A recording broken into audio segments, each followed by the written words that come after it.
Science of Survival, Prediction of Human Behavior by L. Ron Hubbard.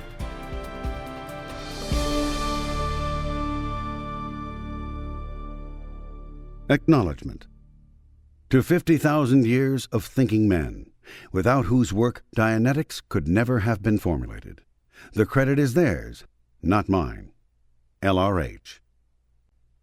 The goal of Dianetics. A world without insanity, without criminals, and without war. This is the goal of Dianetics. For thousands of years, man has struggled forward with his conquest of the material universe, but he has known almost nothing about his most important weapon, his most valuable possession, the human mind. Despite this obstacle of ignorance, he has made progress. But because of this obstacle, he has accumulated unto himself not only the penalties of madness and disease, but more important, the threat of destruction for all his works, modern war. Dianetics is the science of thought. The word is from the Greek dianous, dia, through, and nous, mind or soul. The scope of Dianetics includes all valid data pertaining to thought. Far simpler than man supposed, the workings of the human mind and knowledge itself become, in Dianetics, a body of knowledge with which any reasonably intelligent individual can work. No civilization can progress to the stability of continuous survival without certain and sure command of knowledge such as that contained in Dianetics. For Dianetics, skillfully used, can do exactly what it claims. It can, in the realm of the individual, prevent or alleviate insanity, neurosis, compulsions, and obsessions, and it can bring about physical well-being, removing the basic cause of some 70% of man's illnesses. It can, in the field of the family, bring about better accord and harmony. It can, in the field of nations or smaller groups, such as those of industry, improve management to a point where those pitifully inadequate ideologies for which men fight and die with such frightening earnestness can be laid aside in favor of a workable technology. Dianetics is pervasive. Human behavior and human thought are the foundation of human endeavor. Once one has an answer to these basic riddles, there is almost nothing which will not eventually resolve.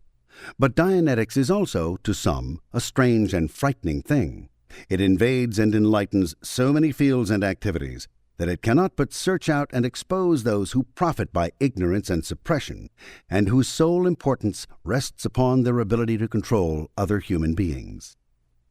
Where is the revolutionary leader who by teachings of hate and prejudice would unseat a government when his troops suddenly understand that the ideology he preaches is ancient and passé? Where is the society which existed to cure, but did not, some dread disease which Dianetics can nullify with ease?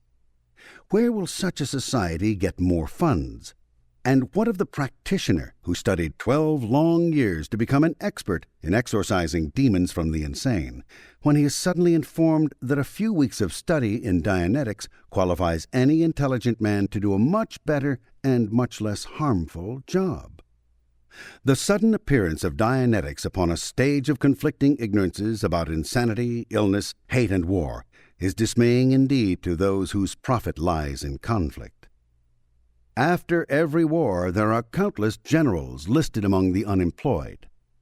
Dianetics could be said to be the beginning of the end of man's war with darkness and ignorance about his own mind, and many generals see their stars begin to fade.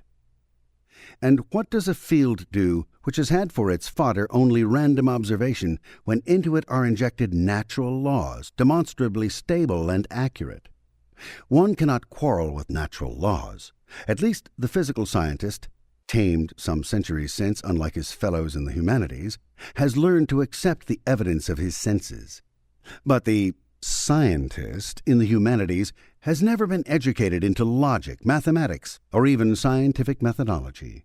He is a pretender on the fringe of the physical sciences, hoping to borrow some glory first begun by Newton. Thus, Dianetics has been beset to some degree by the many infamous pretenders and their respective bottles of Indian swamp root oil. The selling of these bottles was remunerative, astonishingly so, and their vendors would not quietly quit their stands in any case. Perhaps our present generation is too benighted for a new science, It would be very sad if it were true, for atom bombs are quite destructive to people and to towns, and might well obliterate whole cultures. Perhaps the vendors of crackpot ideologies and destructive therapies are too rich and too powerful and too selfish to permit a ray of hope upon our generation's stage. Perhaps it will be tomorrow, if tomorrow is let come, before Dianetics is used and widely applied. Dianetics was asked to vindicate itself in 1950. It did. This was very tolerant of Dianetics, for no existing ology pertaining to the human mind has ever been validated, nor has it been called upon to validate itself. The entrenched therapies flatly do not work. Their results are much the same as those which would have been achieved had no work been done. What sort of a society is this in which we live, where pretense is accepted as validity against all opposing facts? Dianetics works. None who have spent any time around the Foundation can doubt that. It even works in relatively unskilled hands. Daily it does its miracles, and this is not very strange, for Dianetics is root knowledge of human activity. But Dianetics is not a psychotherapy, and it is not psychosomatic medicine. Those who want and need these things find Dianetics swiftly efficacious in these fields, and so think of it as a psychotherapy. Those whose field it invades would love to have it outlawed before their boxes of beautiful swamp root oil have been discredited. Preventive Dianetics means more for humanity in the long run than Dianetic processing. Group Dianetics means more for these war-torn societies than any number of arthritis cures. Dianetics is the basic science of human thought. It embraces human activity and arranges a body of hitherto uncoordinated knowledge. Dianetics has a basic goal, a good goal, a goal which should not be discounted or thrown aside because some quack will lose his income or because some revolutionary will lose his crackpot cause. The goal of Dianetics is a sane world, a world without insanity, without criminals, and without war. If our generations live to write history, let them sadly give a page to those who, in this chaotic and dark age, sought through personal profit and through hate to bring a truly humanitarian science down. The goal of Dianetics is sanity. It can be stopped only by the insane. Introduction. This book is built around a chart. The Hubbard Chart of Human Evaluation and Dianetic Processing. See audiobook directory.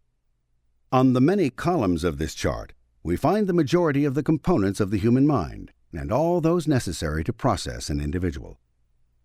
In this book, we will take up these columns, one by one from left to right, and explain each column. When this has been done and you have read the book and thoroughly examined the chart, you will at least have the rudiments you need to process people. If you desire to process individuals on a limited basis, you may specialize in straight memory, lock reduction, and lock scanning.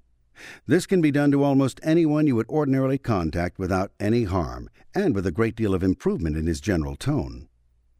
If you feel a little more adventurous, you can learn how to audit secondary engrams, and so become proficient in discharging grief and fear from a case. Should you desire to go the whole way and feel yourself competent, you can try running engrams on a case with a very close regard to the kind of case on which you try to run them. For a full education in Dianetic processing, the elements are here. But just as you went to high school to learn algebra or physics, you should take a foundation course in order to become a truly proficient auditor. Qualification at the foundation, coupled with any other training you may have, will permit you to become a professional practitioner. Most people, however, take a foundation course because they want to be better educated and to function better in their own professions. For Dianetics is not just processing. That's not a thousandth of it. Dianetics deals with thought and the behavior of men and groups, and those who know the subject thoroughly survive better. Simply reading this book, then, although it contains all the pertinent information, does not qualify an individual to practice professionally. But once he has thoroughly studied this book, he should be able to handle routine cases without difficulty. He should not try Dianetics on insane or severely neurotic persons unless he feels himself especially gifted in understanding or unless he has taken a qualification course at the foundation. This particularly applies to analysts and psychiatrists and medical doctors who, because they have concourse with the insane and the chronically ill, could achieve remarkably better and faster results with a knowledge of Dianetics. The science was made available to them in the past, and it is again urged that they take advantage of its techniques in the best interest of mankind and the advancement of their professions. Many physicians and psychologists have already been trained by the Foundation, and they, experience shows, have made good auditors. In the same vein, the layman should be very careful whom he allows to practice Dianetics upon him. Before submitting to Dianetic processing, the individual should either look for the auditor's certificate on the wall and see that it is in good order, or demand the right to give his auditor a test as to the various definitions contained in this volume. The individual who desires processing should not submit himself to a psychiatrist or a psychoanalyst or medical doctor for Dianetic treatment in the belief that they, as practitioners, know Dianetics. Only those psychoanalysts, medical doctors, and psychiatrists trained by the Foundation are fully qualified to handle the whole parade of skills necessary in an auditor. If your auditor is not qualified by the Foundation, then let him run straight memory, locks, and chains of locks on you until you are entirely satisfied he knows what he is doing. An auditor, by diligent study of this volume and by entering slowly into the use of his tools, making sure he understands each one of them progressively before using the next, can achieve great skill in processing.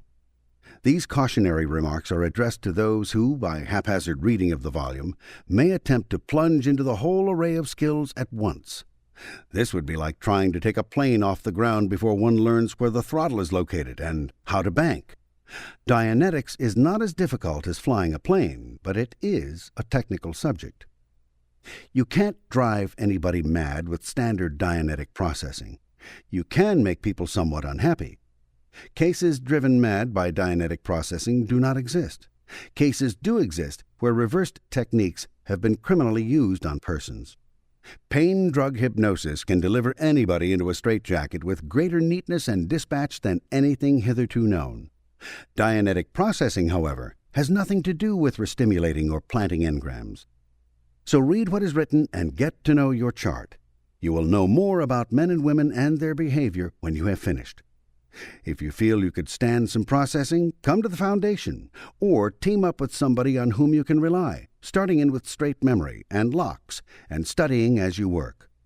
If possible, get supervision from a Foundation-trained auditor, or take a basic or professional course. You can't know too much about this subject. No attempt is made in this volume to be literary or academic.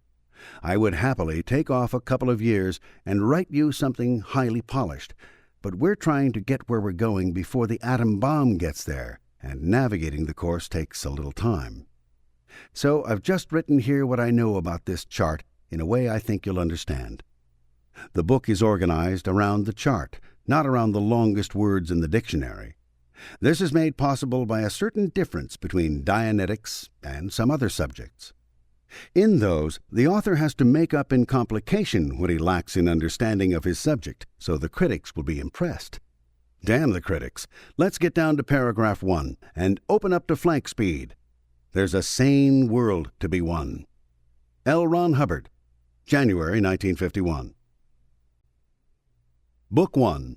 The Dynamics of Behavior. Chapter 1. Column A. The Tone Scale.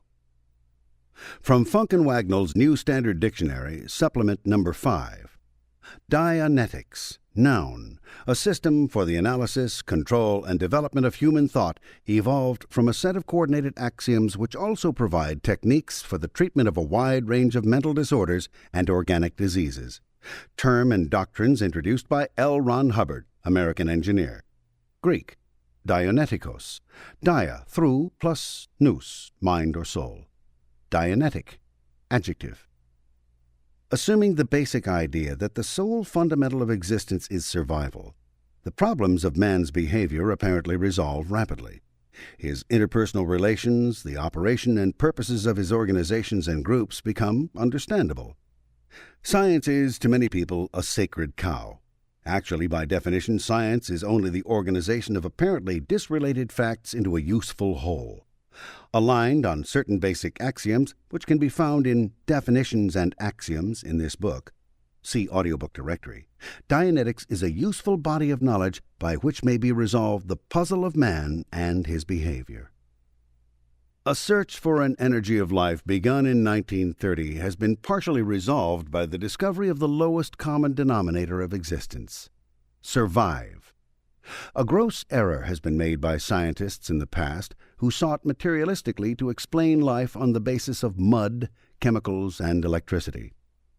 It was the contention of these individuals that matter and electrical energy, operating in space and time, combined in some incredibly lucky moment to form a self-perpetuating unit, and that this item fortuitously grew, and one day man appeared on the scene. This childlike logic breaks down, if only on the basis of the odds against it. It breaks down again when evolution, as postulated, is seen to be of only limited usefulness, being actually as full of holes as an ocarina. The main test of any scientific hodgepodge is its usefulness to man. The mud-to-man theory, and it is just a crude theory, has not resolved man's behavior. These schools of thought gave men unlimited weapons, such as the atom bomb, and yet failed to give man sanity enough to regulate his own affairs or use the type of energy released by that bomb for purposes other than destroying towns. So we can conclude and lay in a quiet grave any and all scientific theories which have not led to peace on earth or have failed to give us a predominance of men of goodwill. Of course, there are lots of individuals who would like to go on having man believe he is basically mud. But to these we bequeath the electric shock machine and the prefrontal lobotomy, the highest level of operation to which the mud-to-man theory led. An examination of existence and the fondest hopes to which man has clung discovers for us the possibility that the energy of life is a different thing from the current flowing in a power line or the energy radiated by atomic fission. It is not necessary to have a vast knowledge of physics to conclude that life is something more than a mechanical contrivance rigged out of atoms and chemicals. In the first place, it follows only a few of the electromagnetic gravitic laws, and at best only vaguely parallels these. Life has its own performance rules. A further examination of life demonstrates that it is undoubtedly made up in part of matter, and that it exists in space and time. This is quite certain because a dead organism disintegrates into dust. Something has obviously ceased to be a part of this organism, however, the moment it fully died. This something has variously been called the human soul, the spirit, the life force. Bergson called it élan vital. The scientist who deals constantly with machines and chemical reactions has, for some decades, looked on a life organism as an oxygen-carbon motor, a heat-energy machine which operated not unlike a steam locomotive. He dismissed the wild variables this introduced into any attempted solution to life and living by the expansive statement that life was simply more complicated than machines men built, but that it was actually just another machine. A too complicated school of thought, a scientific masquerade, took up this argument and saw that it obfuscated any real explanation or reason for one, and began to say that the human mind, being a part of a machine which was too complicated for biology and biochemistry, was of course too complicated to understand, being a part of a too complicated organism. It is felt that this waving aside of the problems of mind operation, this operation on the defeatist principle that the problem could not be solved, introduced therapies which were too complicated. It took 4 to 12 years to get an inkling of these therapies, and all evidence to hand, carefully compiled, shows that they do not work, that the problems of criminality, insanity, and war still remained, with these systems of therapy far out of control. The too complicated school of life and mind operation gives us a picture of a group of demon exorcists rushing around plague-ridden London a couple of centuries ago, telling everyone they had the solution to the plague, while some hundreds of thousands of Englishmen died the Black Death. With 19 million insane in the United States alone, with nations in the grip of madmen planning conquest, the too complicated school rushes about getting a good press on how well they are doing, while all the evidence says entirely otherwise. Thus, let us look for a simpler solution, one which does not require 12 years of schooling and practice to learn, one which will deliver to us a therapy and, more important, an understanding of life, man, and mind operation which can resolve the 19 million insane, our millions of criminals, and international madness. We find the first leg of this solution in considering life force, élan vital, or what have you, as an energy dissimilar to electrons in molecules and mud. The laws of this energy, once they are isolated and stated, are found to be parallel to, but dissimilar to, the laws of the physical universe. Let us call this life energy by a symbol in order to identify it. We will assign to it the Greek letter theta, and distinguish it as an energy existing separate and distinct from the physical universe as we know it. The physical universe would be the universe of matter, energy, space, and time. It would be the universe of the planets, their rocks, rivers, and oceans, the universe of stars and galaxies, the universe of burning suns and time. In this universe, we would not include theta as an integral portion, although theta obviously impinges upon it as life. From the first letters of the words matter, energy, space, and time, we can composite a new word, mest. In Dianetics, we are dealing then with theta and mest. Theta is thought, life force, élan vital, the spirit, the soul, or any other of the numerous definitions it has had for some thousands of years.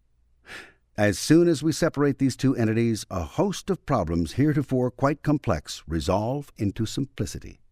Theta, we could say, comes from the universe of theta, which is different from the mest universe.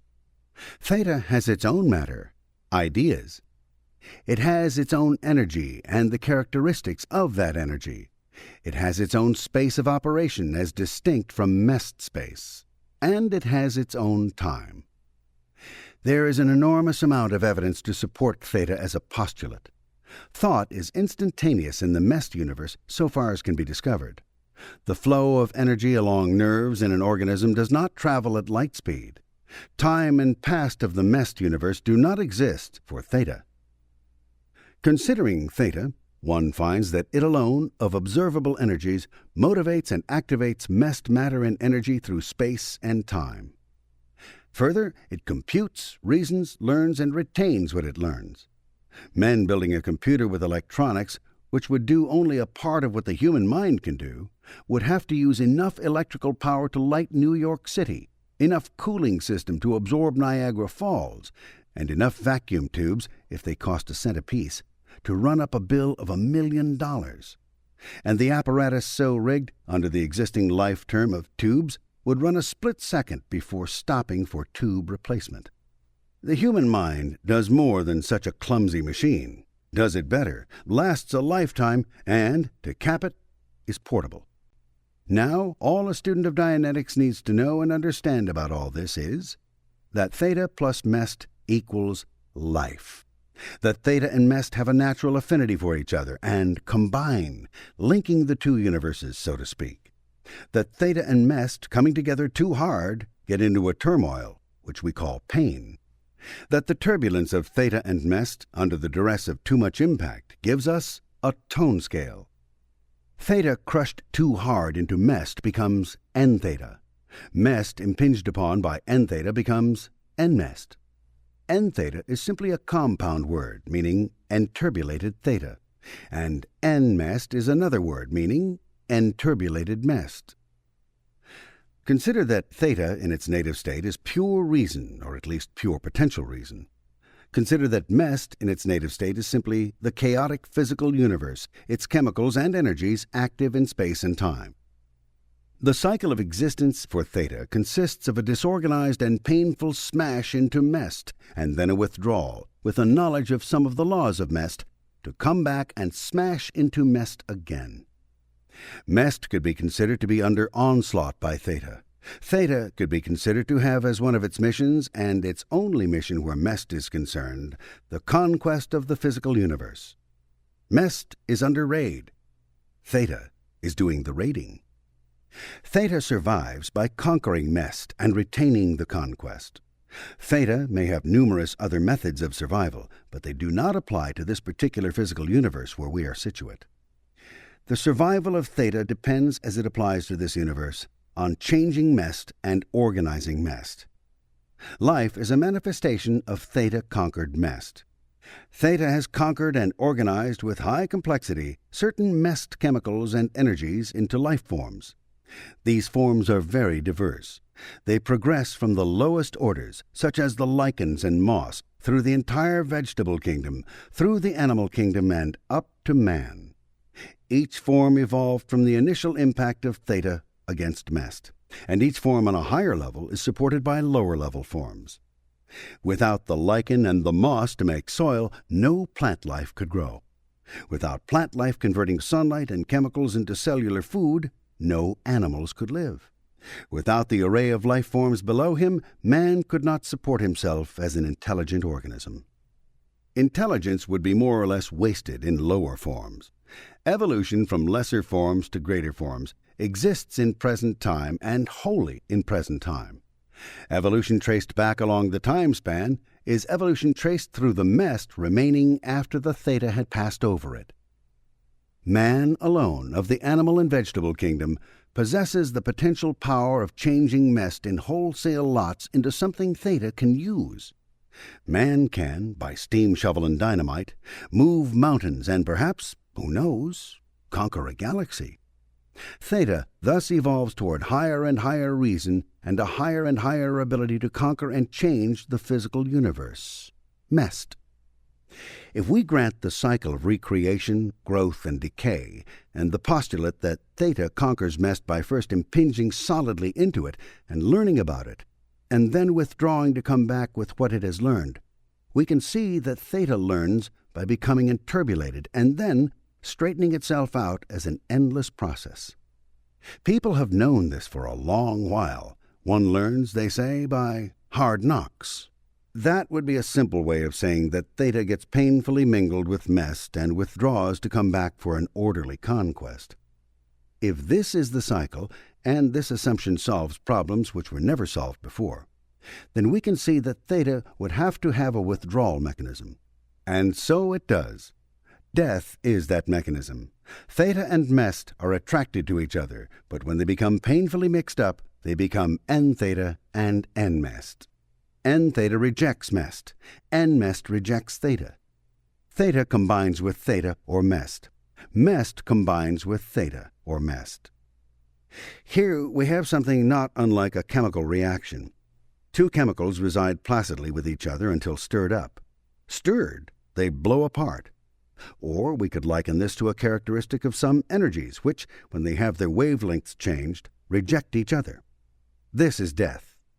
Theta and mest get too enturbulated and the organism dies. The remaining theta rejecting the mest body rejecting the theta. There is nothing very complicated about this postulate, even though it solves a great many problems. One could say that when life becomes too painful, the body sickens and withers, and the soul departs. Man has for many ages inclined to a belief in free theta. Science became very unpopular when it sought to break down and abolish by logarithmic decree the human soul. However, we do not need a human soul to explain the theta-mest separation called death, even though evidence is growing, good evidence of a highly scientific nature on a much more practical level than parapsychology, that the human soul does exist in fact. A man very high in the Catholic Church once said to me, "Young man, if you are not extremely careful, you will wind up by contacting the human soul as such and measuring it in ergs and dynes." Recently, at a major university, a group of well-done experiments demonstrated that living organisms had about them a field of energy which had a point source. If the energy radiated from the cells alone, according to past theory, the picture presented would have been quite different. Free theta, then, could be postulated to exist. The usual genetic line of generations begetting generations of like organisms explains, in accepted biological terms, the traverse of theta through generations. It seems inevitable that as theta conquered mest and made it into higher and more complex organisms, the problem of getting interbulated theta and mest separated for the next generation would be resolved at last on an intellectual level, and within one generation, theta mastering the problem of smoothing itself out within the organism itself. Actually, at a swift glance, this is Dianetics. The defeat of death entirely is not wholly desirable. Evolution is set up to provide better and better organisms, better able to survive. Without death, all existing planetary space would soon be glutted with life which could not be supported. Death can take no holiday, but life can be much more effective, at least for the species called man. The cycle of conception, growth, decay, and death, according to our postulate of theta and mest, would be the cycle of pleasure and pain learning, by which the organism is refined so that the new generation it begets is better able to cope with the environment and conquer mest than was the older generation. In one lifetime, there is much accumulated pain. The cells are subjected to pain by continual forceful contact with mest, as in accidents or collision with other life forms. The whole organism, as an organism, is subjected to pain with every defeat in its efforts to fulfill its purposes of survival by a conquest of mest. By pain, the cells learn new methods of construction for better survival. Out of organism pain, the organism learns new skills and methods of surviving. The hitch has been that once an organism was subjected to pain, it accumulated some knowledge, but it also accumulated some N-theta and N-mest. When it had accumulated enough to be highly ineffective, it died, leaving the next generation to carry on. For a man, this is not efficient. There is nothing wrong with his learning by pain and pleasure what is bad and good about existence. But there is a great deal in error with his having to carry with him an excess of N-theta and N-mest, which hide knowledge from him and cut down his ability to function in his proper role. Inevitably, a high form of life could be expected to resolve this N-theta, N-mest problem without an intervening death cycle. The N-mest N-theta turbulence is called in Dianetics an engram. An engram is an area in time when theta and mest have come forcefully together and have intermingled permanently. A small boy falls and hits his head. He is for an instant unconscious. As soon as he gets up, he may think he has a complete memory of what happened to him. But there is an instant which is occluded from his consciousness. That instant contains a turbulent area of N-theta and N-mest.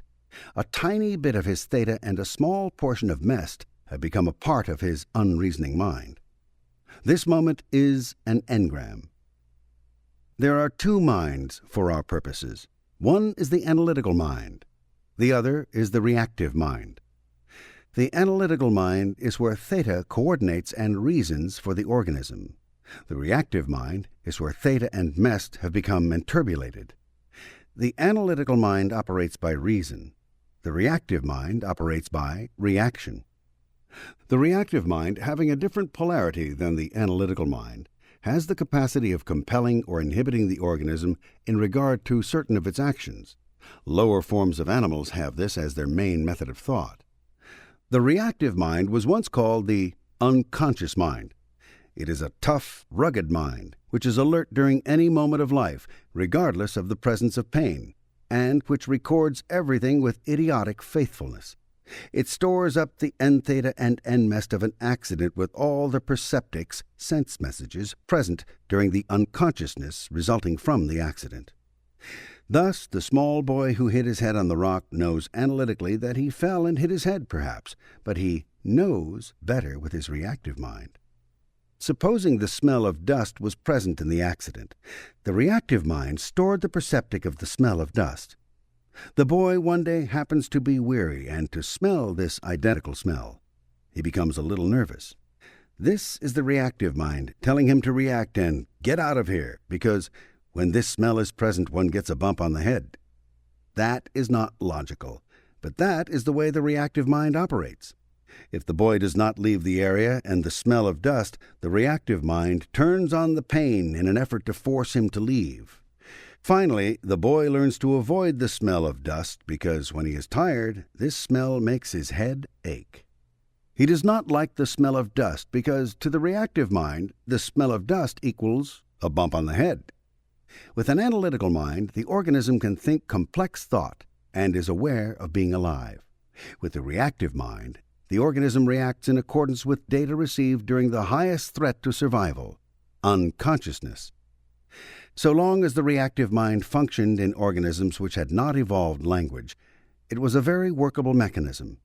When an animal was injured, his reactive mind picked up all the perceptics regarding this injury, sounds, smells, tactile, sights, and whenever these appeared in the environment of the animal, his mind would make him run or fight. Thus, he was safeguarded by past moments of pain. It is a sort of shotgun method and has a thorough workability which, while it would deny the animal pleasure at times, at least kept him alive in a tooth and claw environment. When man evolved his analytical mind into a high enough level of action to need language, trouble set in. For the reactive mind could also contain words.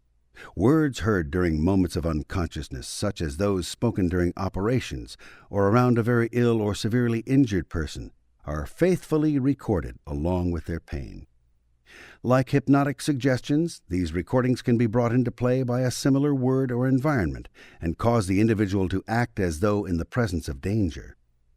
Restimulated by the environment, these past moments of physical pain and unconsciousness force the individual into obedience.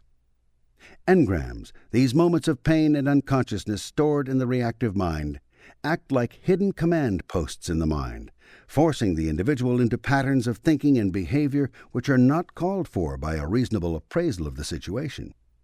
But the engram is not reasonable. It is simply a recording which has the sole purpose of steering the individual through supposed but usually non-existent dangers. Until Dianetics, the engram was not suspected, for it was well hidden as an entity.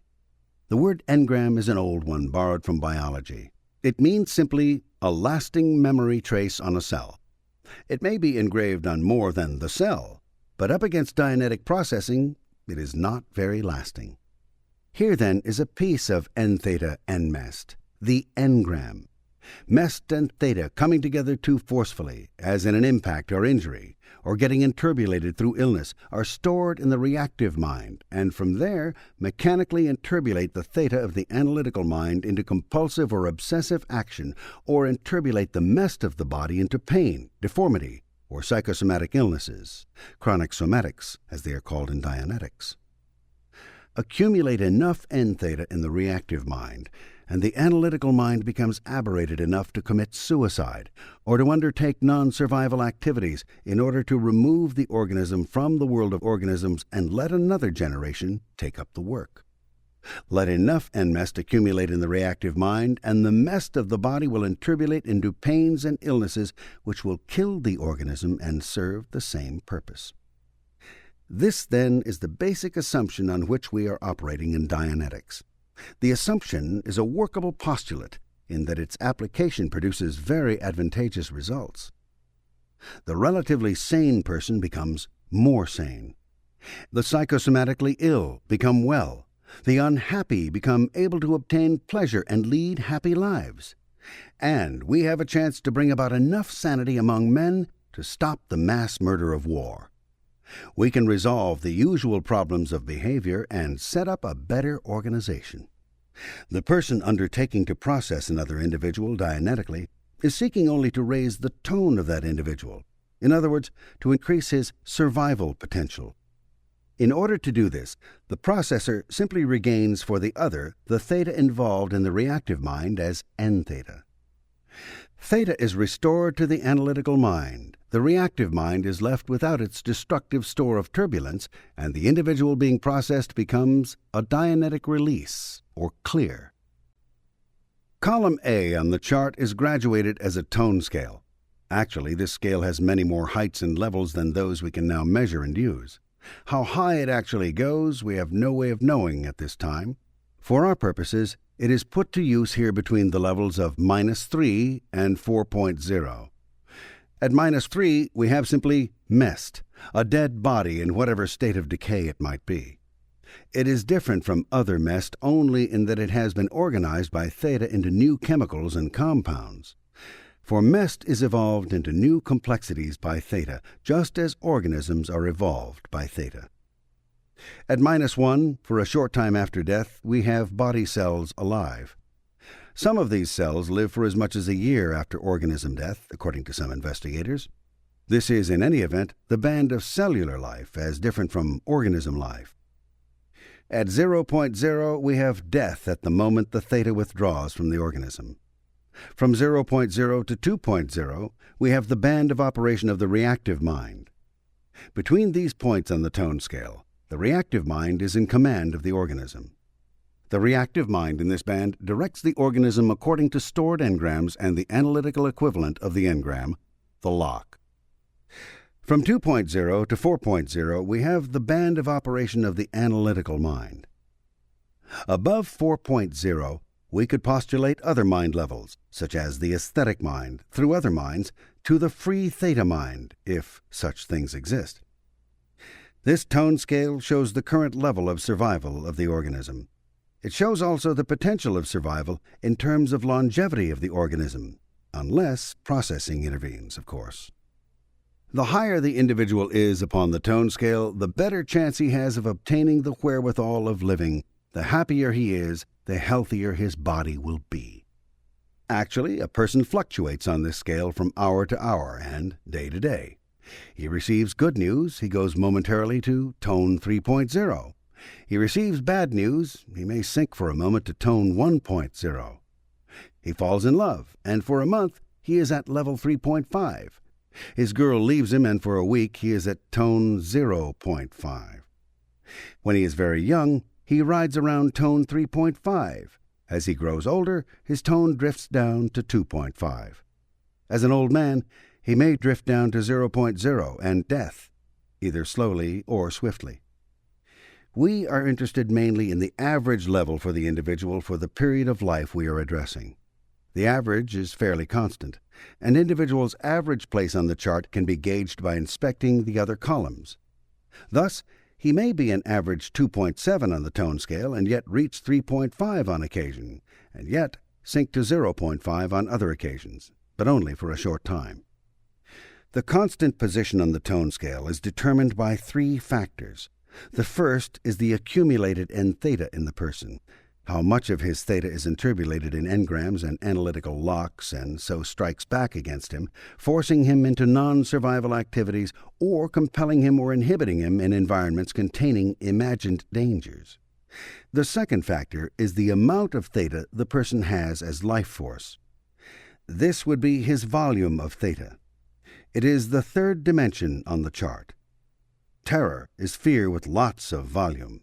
One person has more volume of theta than another, and can thus stand to have more turbulence, more engrams. One may have so little native theta that half a dozen engrams will convert it all into n-theta, leaving the person insane. Another may have so much theta that thousands of engrams still leave him with enough actual theta to go on living a productive life in the 2.0 plus zone. The third factor is a ratio between the analytical mind and the reactive mind. An individual may have a reactive level of 1.0 and an analytical level of 3.5. The result is that when he is in a restimulative environment, he may be covertly hostile. But in a more favorable environment, he may be analytically very productive. These two minds average out to a constant. All the person doing processing, an auditor he is called in Dianetics, needs to know about this tone scale is that it gives the percentage of theta of the case which, by engrams and locks, has become chronically n-theta. To raise a person on this tone scale, it is only necessary to recover or convert theta from n-theta, remove, in other words, the stores of turbulence from a person's life, or render them unrestimulated. An auditor is not trying to cure anything. He is simply raising tone. Incidental to raising tone, psychosomatic ills commonly vanish and aberrations disappear. But this is incidental. The task is to make a human being happier, more effective, better able to accept responsibility and aid his fellow man. That the person being processed gets well in the period and stays well is a bonus. Anything which raises a person's tone can be considered legitimate processing. This includes, of course, nutrition, environment, and education, as well as processing. Simply taking the person to see a movie he wants to see may raise his tone. Processing achieves permanent raises in tone. If it is illegal anywhere to process people, then it must also, sequitur, be illegal to make people happy. And if laws exist against making people happy, somebody had better overthrow that government quick, for it is a death government, so n theta that it will bring about the death of the state and those within it. Chapter 2. Column B. Dianetic Evaluation. The goals of Dianetic processing form a graduated scale. Actually, this scale is also the scale of sanity, for there is a parallel between the amount of life force, theta, in the individual available for his survival and the amount of sanity he displays. Turbulence of this life force decreases not only his sanity, but his level of survival. The life expectancy of the individual is also proportional to his physical well-being, absence of factors which predispose him to illness, and his mental well-being. In other words, Dianetic processing is directly concerned with increasing the ability of the individual to survive, with increasing his sanity or ability to reason, his physical ability, and his general enjoyment of life.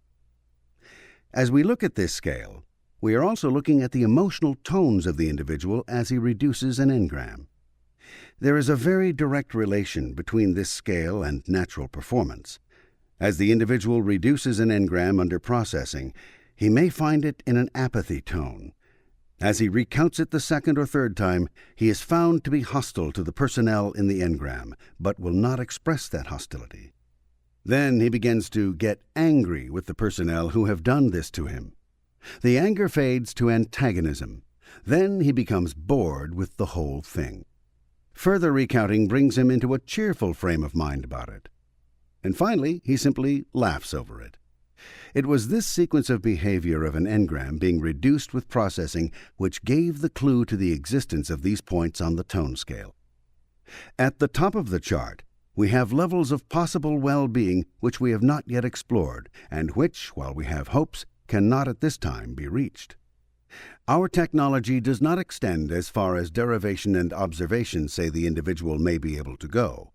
In this range from 4.0 to 40.0 on the tone scale lie many possible states of being. What is the theta being? How much can man attain toward spirituality? How can full theta perceptics be best uncovered if they actually exist? These are some of the questions. The technology may possibly be developed which will permit man to reach a higher state than he can now attain by our current techniques of Dianetic processing. The highest point we can at this time reach with Dianetic processing is what is called here the mest clear. There are probably several kinds of clears and several conditions of being clear. A mest clear would be an individual who no longer retained engrams or locks, these having been erased by Dianetic processing. The erasure of all engrams and locks in an individual restores to him a full play of his endowment of theta. His store of theta may or may not be increased by other means. That would be a matter for solution above this level on the tone scale. A clear in Dianetics, then, is simply one whose engrams and locks are erased, and who does not become confused, obsessed, or impelled by past moments of physical pain. This goal is far, far beyond anything envisioned by such investigators as Freud. There may be goals far beyond the state of mest clear. Currently, a clear will do. Psychometry and all tests for aberration demonstrate the clear to be unaberrated. His recalls are excellent. His mental stability is very good, since environmental circumstances cannot cause him to act irrationally by reason of aberrations. His emotion and ability to enjoy life are free. By becoming a clear, the individual attains an intelligence quotient far in excess of what he enjoyed before processing. A clear does not instantly grow wings or sprout a 10-kilowatt aura. He is not Superman, but he has his advantages. He has fewer accidents, and none because of his own doing. He is healthy. His education and experience are available for his use as he needs them. He acts on reason, and he reasons swiftly. His reaction time is about half the normals. What his longevity is, we have no way of knowing at this time, but we can only suppose that it is higher than if he had remained aberrated. A general tendency is to regard a clear as a sideshow piece. True, he is better than men have ever been before, but too much emphasis has been laid upon mental tricks a clear may be able to do. His ability to recall accurately, his ability to see again anything at which he has gazed. In the business of living, these things are not important. Happiness is important. The ability to arrange life and the environment so that living can be better enjoyed, the ability to tolerate the foibles of one's fellow humans, the ability to see the true factors in a situation and resolve problems of living with accuracy, the ability to accept and execute responsibility. These things are important. Life is not much worth living if it cannot be enjoyed. The clear enjoys living to a very full extent. He can stand up to situations which, when he was not cleared, would have reduced him to a shambles. The ability to live well and fully and to enjoy that living is the gift of the clear. Anyone looking for tricks can best find them in vaudeville. The clear has the advantage of not retaining, hidden from himself, pain and painful situations in his past, which, being restimulated by the environment, enturbulate his reason and sicken his body. The clear is produced simply by erasing all the engrams and locks, the pain and painful moments of the past. He is the current goal of Dianetic processing. He is called a clear because his basic personality, his self-determinism, his education and experience have been cleared of aberrative shadows. Actual experience demonstrates that man, once socially imposed controls and domination by others have been cleared away, is basically good. He is evil only when he is aberrated. Reduction of his aberrations discovers man to be well-intended toward his fellows. The highest reason in this world of complex interdependencies depends upon the highest cooperation of the individual with his fellows and his environment and a constructive attitude toward life. The more aberration, engrams and locks, cleared from an individual, the more independent and the more cooperative he is. There are 4 valid therapies, if we wish to use the term loosely. First, there is Dianetic processing. This rids the individual of the pain and painful emotion which aberrates his reason. Second, there is education. This indoctrinates the individual with the culture in which he lives and gives him the skills of survival, better enabling him to survive. The third is changing his environment into one which is less restimulative, is happier for him, and in which he can better survive. This would include nutrition, medical care, and recreation. The fourth is regulating the amount of mest which the individual should control. He can be given less if he has too much. He can be given more mest if he has not enough for his ratio of theta. Or the mest which he is trying to control may be changed for him into another kind of mest, sublimation. All 4 of these therapies do the same thing. They enhance the survival of the individual by giving him better tools of survival, better conditions in which to survive, better reasons for surviving. Any of these do one basic thing. They raise the individual on the tone scale. The reward of survival being pleasure, for instance, giving the individual pleasure raises his survival level.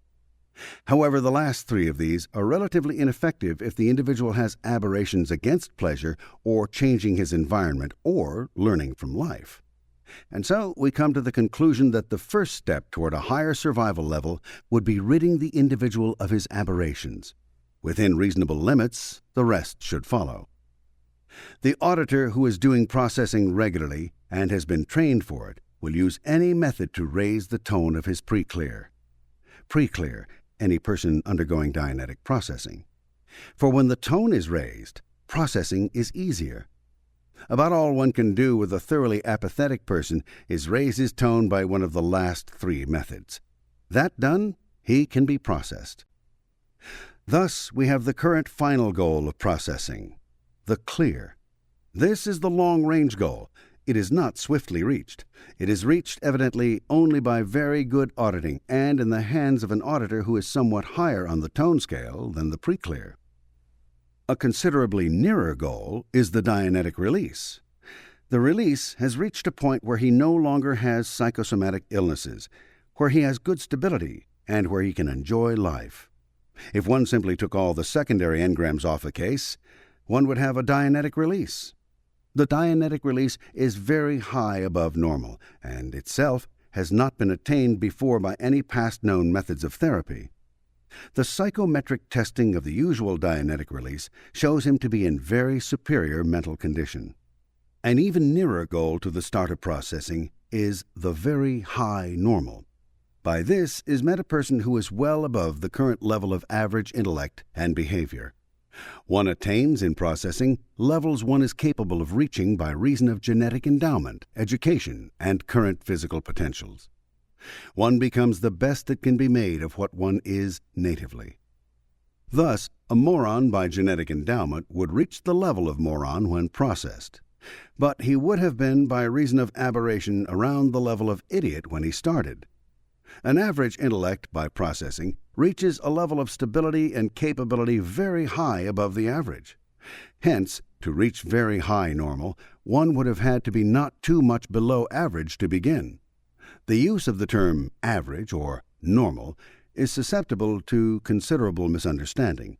It simply means the average of the population's intelligence and ability. It is remarkably low in the United States compared to what it could be, but the United States average is considerably higher than that of other nations. The next level is boredom. This is borderline between what is called neurotic and what is called normal. Moderate but unused ambition, a state of mind toward life which is not discontented nor yet contented, a purposelessness in living. These mark this stratum. It is a rather sorry stratum, actually, but it is so superior to what lies below it that the auditor who can get an anger case up to boredom considers he has done very well indeed, and so he has. Below this level we have the level of overt hostility. Here is the occasional grouch, the complaining individual who yet makes no mistake about what he finds wrong. The blunt, honest type who tactlessly tears up the tenderer feelings of his companions is found in this band. At 2.0, we cross the borderline between the reactive mind and the analytical mind control. And just below this, we get the anger band. Here is the person of rather continuous hatred. Here we have impulsive and destructive action. Below anger, we go into a slightly sorrier level, covert hostility. Here is the person who hates, but is afraid to say he hates, who deals in treachery, and who yet expects to be forgiven. At the lower end of covert or hidden hostility, we have the continually frightened person, the individual ridden by fears, the person who is afraid to be or to own anything. A far more serious level is the apathy level. Here is the suicide. Here is the person who has lost so much in life that he cannot rise to any situation, but simply gives up about everything. If the auditor can bring the apathy up to covert hostility, he has accomplished a rise in tone, but overt acts by the auditor are likely to drive the apathy case down toward complete paralysis or death itself. This is a very dangerous state of mind, bordering next door to death. Next, we have the lowest band of organic life, pretended death. Some animals have developed pretended death into a survival mechanism. Pretending death says, "I am not dangerous, I am dead, go away and leave me alone." The soldier on the battlefield who suddenly becomes paralyzed is using this mechanism.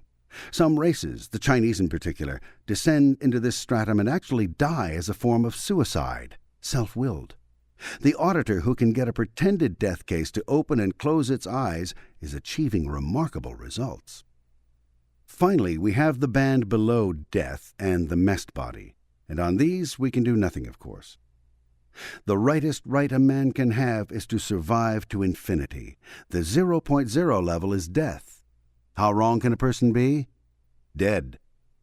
The higher a person can rise on this scale, the righter he is in terms of reason, in terms of survival, and in terms of general well-being. The higher he is, the happier. The lower he is, the sadder. The whole intent of processing is to raise the individual from lower to higher strata on this scale. Chapter 3. Column C. Behavior and Physiology. Under this column, we have data which is considerably more complex than any other section of this book, but which is of considerable interest to biologists and other scientists. The auditor need not suppose he needs to know it by heart or even understand its terms. What one should understand about this column is that it gives a clue to behavior and to physiology in an individual, or, in reverse, permits the auditor to better locate his pre-clear on the chart, which indeed is the purpose of many of these columns. There are three main actions by which life handles itself and messed. These are 1. Attack, 2. Retreat, 3. Neglect. These are broken down into their relative positions on the tone scale. Tone, 4.0. Behavior, motion toward, swift approach. Physiology, full control of autonomic by cortex. Both craniosacral and thoracolumbar systems of autonomic functioning at optimum under direction of cortex. Muscle tone excellent, reactions excellent, energy level high. Tone, 3.5. Behavior, motion toward, approach. Physiology, moderate control of autonomic by cortex. Craniosacral functioning well. Thoracolumbar slightly depressed. Muscle tone good. Reactions good. Energy level moderate. Behavior, motion toward, slow approach. Autonomic functioning independent of cortex. Craniosacral functioning well. Slight activity in thoracolumbar. Muscle tone fair. Reactions fair. Energy level fair. Tone, 3.0. Behavior, no motion, stay. Physiology, autonomic independent of cortex. Craniosacral functioning well but no activity in thoracolumbar. Muscle tone, reaction time, and energy level poor. Tone, 2.5. Behavior, motion away, recede slowly. Physiology, autonomic begins to take over control. Craniosacral inhibited. Thoracolumbar up. Slight restlessness, heightened activity, wavering attention. Behavior, motion away, recede quickly. Physiology, increased activity thoracolumbar. Craniosacral more suppressed. Increased restlessness, wavering of attention, inability to concentrate. Tone, 2.0. Behavior, motion toward, slow attack. Physiology, increased activity of thoracolumbar, inhibition of craniosacral, irritability, increased heart action, spasmodic contractions of gastrointestinal tract, respiration increased. Tone, 1.5. Behavior, motion toward, violent attack. Physiology, full autonomic mobilization for violent attack. Complete inhibition of craniosacral, thoracolumbar in full action. Respiration and pulse fast and deep. Stasis of gastrointestinal tract. Blood to peripheral vascular system. Tone, 1.1. Behavior, motion away, slow retreat. Physiology, autonomic settles down to chronic rage reaction, inhibition of craniosacral, imperfect gastrointestinal action, increased peripheral vascular circulation, increased pulse and respiration. Tone, 0.9. Behavior, motion away, violent flight. Physiology, autonomic mobilization for full flight reaction, laxity of gastrointestinal tract, all blood to peripheral vascular system, especially muscles for rapid flight. Breathing and pulse rapid and shallow. Tone, 0.5. Behavior, slight motion, agitation in one place, suffer. Physiology, autonomic mobilized for cry for help, grief. Craniosacral on full, thoracolumbar inhibited. Deep, sobbing breathing, pulse hard and irregular. Discharge of tears and other bodily secretions. Tone, 0.1. Behavior, no motion, apparent death. Physiology, shock reaction, thoracolumbar inhibited. Craniosacral full on, gradually decreasing as organism approaches death. Breathing shallow and irregular. Pulse thready. Blood pooled in internal organs. Muscles limp, lacking tone. Pallor. Tone, 0.0. Behavior, death. Physiology, cessation of organic function.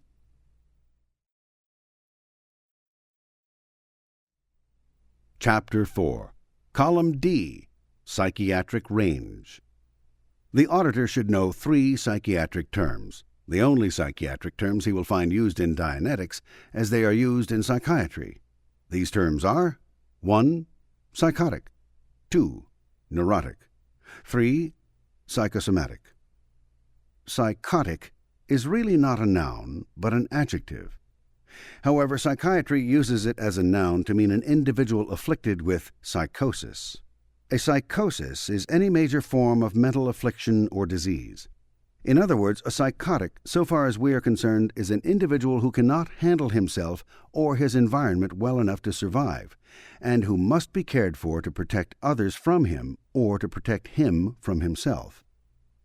The psychotic state which receives the most interest is that one which threatens the survival of the individual himself or of those around him.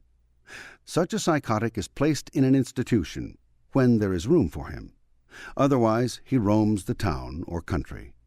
However, many other persons are psychotics, but are not sufficiently alarming as a menace to themselves or others to be placed in an institution. The next classification is simply a matter of degree. The neurotic individual is one who is afflicted mentally, but can perform some reasonable function or other. The term psychosomatic has meant an illness caused by or notably influenced by the emotional state of the patient. Actually, more practically, one could say that it is an illness caused by the mind. About 70% of man's ills are psychosomatic. In Dianetics, we use these terms as follows. Psychotic, a person who is physically or mentally harmful to those about him out of proportion to the amount of use he is to them. Neurotic, a person who is mainly harmful to himself by reason of his aberrations, but not to the point of suicide. Chronic somatic, a psychosomatic illness, since it is discovered that psychosomatic illness is only the restimulated somatic of some engram and goes away when the engram is contacted and reduced or erased. As for other psychiatric classifications, these are famous even to psychiatry for their looseness and disorganized state. One institution, for instance, handles schizophrenics only, and so any patient who comes there is simply classified as a schizophrenic. Psychology has long laughed at psychiatry because psychiatric terminology described some manifestation and led to no cure. This was because psychiatry did not know the cause of any manifestation and could not cure either the cause or the manifestation. This current chart gives a scale by which psychosis and neurosis can be accurately classified and described for the first time. However, Dianetics does not need a more complex terminology than it has. Definition of individual tone level by numbers, plus the citing of obviously manifested engrams, give adequate clue to what should be done for the pre-clear. The individualities of psychosis and neurosis are occasioned by the engrams of a particular psychotic or neurotic. These peculiarities of behavior have as their roots certain engrammic commands, words contained in past moments of pain and unconsciousness. An engram can bring about a manic state, wherein the individual declares hysterically and continually that he is happy or strong, and yet is very low on the scale. Such a condition is brought into view by the auditor, inspecting the chart for various other manifestations of the pre-clear. Any one column or characteristic of the chart can be altered by one pattern of engrams or severe education, but the other portions of the chart will remain constant for that level. For instance, as in the case of a manic engram, the individual appears to be happy at first glance, even says so repeatedly. But further inspection demonstrates that this person is very shy, that he gives presents to buy people off, that he is given to suspicion and hurtful lies about people. The manic engram commands a tone 3.5 be manifested, but this does not alter the position of the pre-clear on the chart. This is not very complicated, and it is very important. To establish the level of sanity on the chart, the auditor must only locate the level which contains a majority of the manifestations of the pre-clear. Almost every case will have a place on the chart which does not hold true on the chart for the majority of characteristics named. In other words, Look for the majority of characteristics, the level where the preclear is found in most of the columns. Do not be upset if the preclear fails to hold true in one or two columns. A chain of engrams may command a manic or a depressive aspect in the preclear for a particular subject or column. Engrams which command, for one subject on the chart or one characteristic in life, a tone lower than the actual tone of the preclear may be hard on the preclear, but they have a certain safety factor for the auditor. It is the manic which commands by engrams a higher tone in one or two columns than the actual tone that is dangerous. For then the auditor may try to use a level of processing too high on the chart for his case. If in doubt, work the preclear a tone or two lower than you estimate him by the chart. The potential manic depressive psychotic can be hammered into a psychotic break by being worked too forcefully too high on the chart. A saving grace in diagnosis is that a manic depressive is not always a manic or above tone, but is often depressive and well below tone. None but a qualified auditor has any business working with a psychotic. The danger in handling psychotics is very great. This danger did not originate with Dianetics. From the beginning of man's efforts to solve the riddle of insanity, the psychotic has been a great liability to the practitioner. The percentage of psychotics who commit suicide during ordinary treatment is vastly larger than the percentage of suicides of psychotics during Dianetic processing. The conclusion one reaches is that psychotics commit suicide easily. They commit suicide more often when in the hands of other practitioners than in the hands of those who know Dianetics. In the case of insanity, almost any excuse is acceptable to the law. The inept practitioner who has just lost a patient to suicide for the 39th time can lean back, look learned and grave, and say, "Well, he came to me too late. If I had had him a couple of months earlier, I could have saved him." This alibi is not recommended to auditors if for no other reason than that it is quite shop-worn. Besides, no Dianeticist to date has ever had occasion to use it, and probably never will. When a person drops below the 2.0 level, he has so much n-theta compared to his theta that a sudden shock may simply inturbulate the remaining theta and send him into a psychotic break. When all the theta is inturbulated, its reaction is to kick apart theta and mest. In other words, cause death and remove the organism from the path of other organisms. Suicides are assisted normally by engrams which specifically command suicide. But suicide is a natural manifestation, apparently, a fast means of separating theta and mest and gaining death quickly. Suicide is always psychotic. People below the 2.0 level, no matter their avowed intention, will bring death or injury to persons, things, and organizations around them if in the anger bracket, or death to themselves if in the apathy bracket. Anyone below the 2.0 level is a potential suicide. The fascist, for instance, is almost always, in the face of any severe reverse, a sure suicide, fascism being below the 2.0 line. A psychotic is a threat of death for somebody or something if not for himself. A manic depressive, sometimes cheerful and apparently only neurotic, is actually very low on the scale and may suddenly commit suicide without any real warning. The psychotic is a definite liability to the auditor, not so much because of processing or what unskilled processing may do, but because some factor may come suddenly into the environment of the psychotic which causes him to commit murder or suicide. This can then be laid to the processing. Every such action on the part of psychiatric patients is forgiven psychiatry as a natural consequence of handling psychotics. Handle one gently and keep him out of a non-survival environment, and the psychotic may be very successfully treated by Dianetics. But do not be amazed if your preclear seems cheerful today and goes into a psychotic break tonight and commits suicide tomorrow after murdering the family. Below 2.0 on the tone scale, we have theta and mest trying to kick apart and bring about death. One of our most brilliant instructors, David Carey, in the Los Angeles Foundation, had married long before Dianetics a psychotic girl. He went into Dianetics first, trying to help her. He persuaded her to take a course with him at the Foundation. He tried in every way he could to give her processing. But as she was actually there under protest, she would not accept processing from him. Carey went on to become an instructor, having an excellent background for teaching and a skill in it, while she separated herself from him.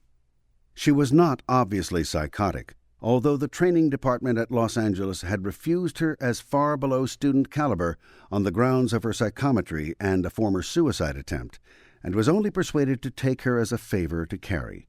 Sometime later, in an effort to bring her some relief, Carey took a leave of absence and went home. There he was murdered by his wife, who then committed suicide. His devotion and his efforts to assist her had been unmistakable. She had been intensely inaccessible.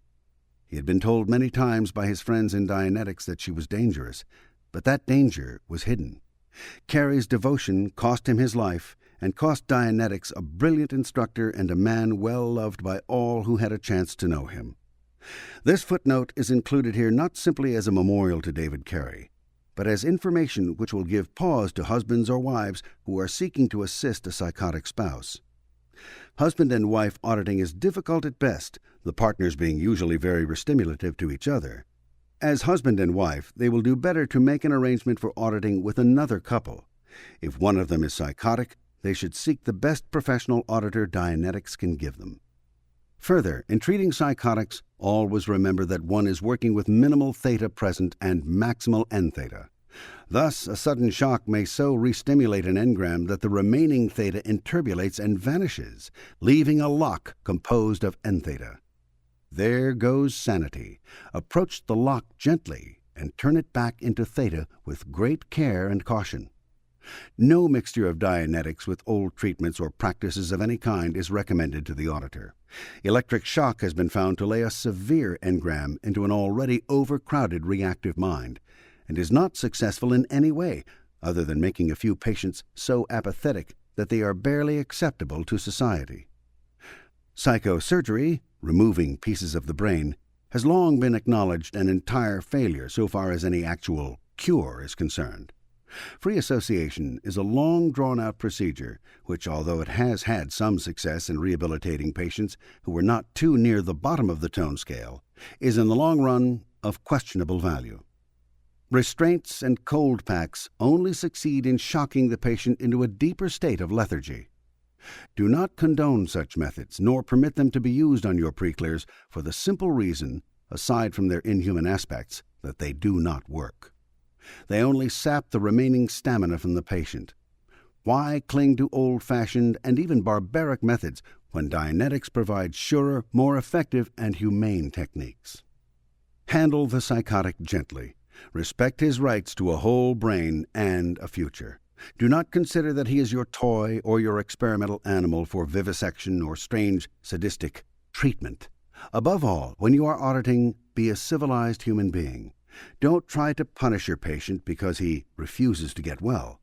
His engrams and general turbulence make your pre-clear very hard to reach.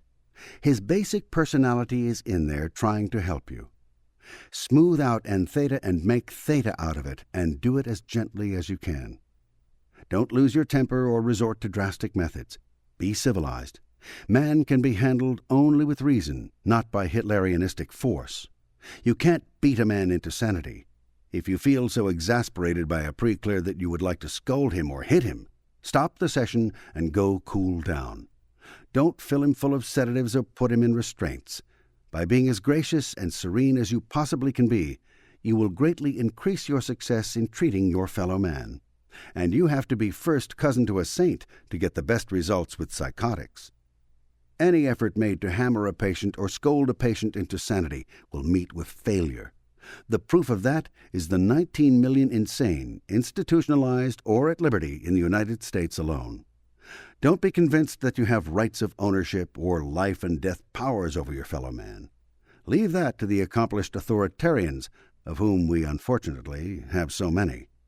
Be a human being and you'll get good results. Chapter 5. Column E. Medical Range. The medical doctor a short time ago seldom thought of his patients in terms of mental disorder. Recently he realized that some 70% of man's ills are of mental origin, which is to say psychosomatic illnesses account for a high majority of sicknesses. In addition to those commonly listed as psychosomatic illnesses, Many others must be suspected because of another factor. Bacterial infection itself is assisted by the presence of engrams. Thus, the percentage is possibly much higher. The engram assists bacteria and viruses in this fashion.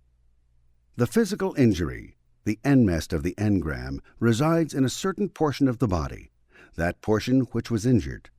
Let us say an engram is received by reason of a severe chest injury.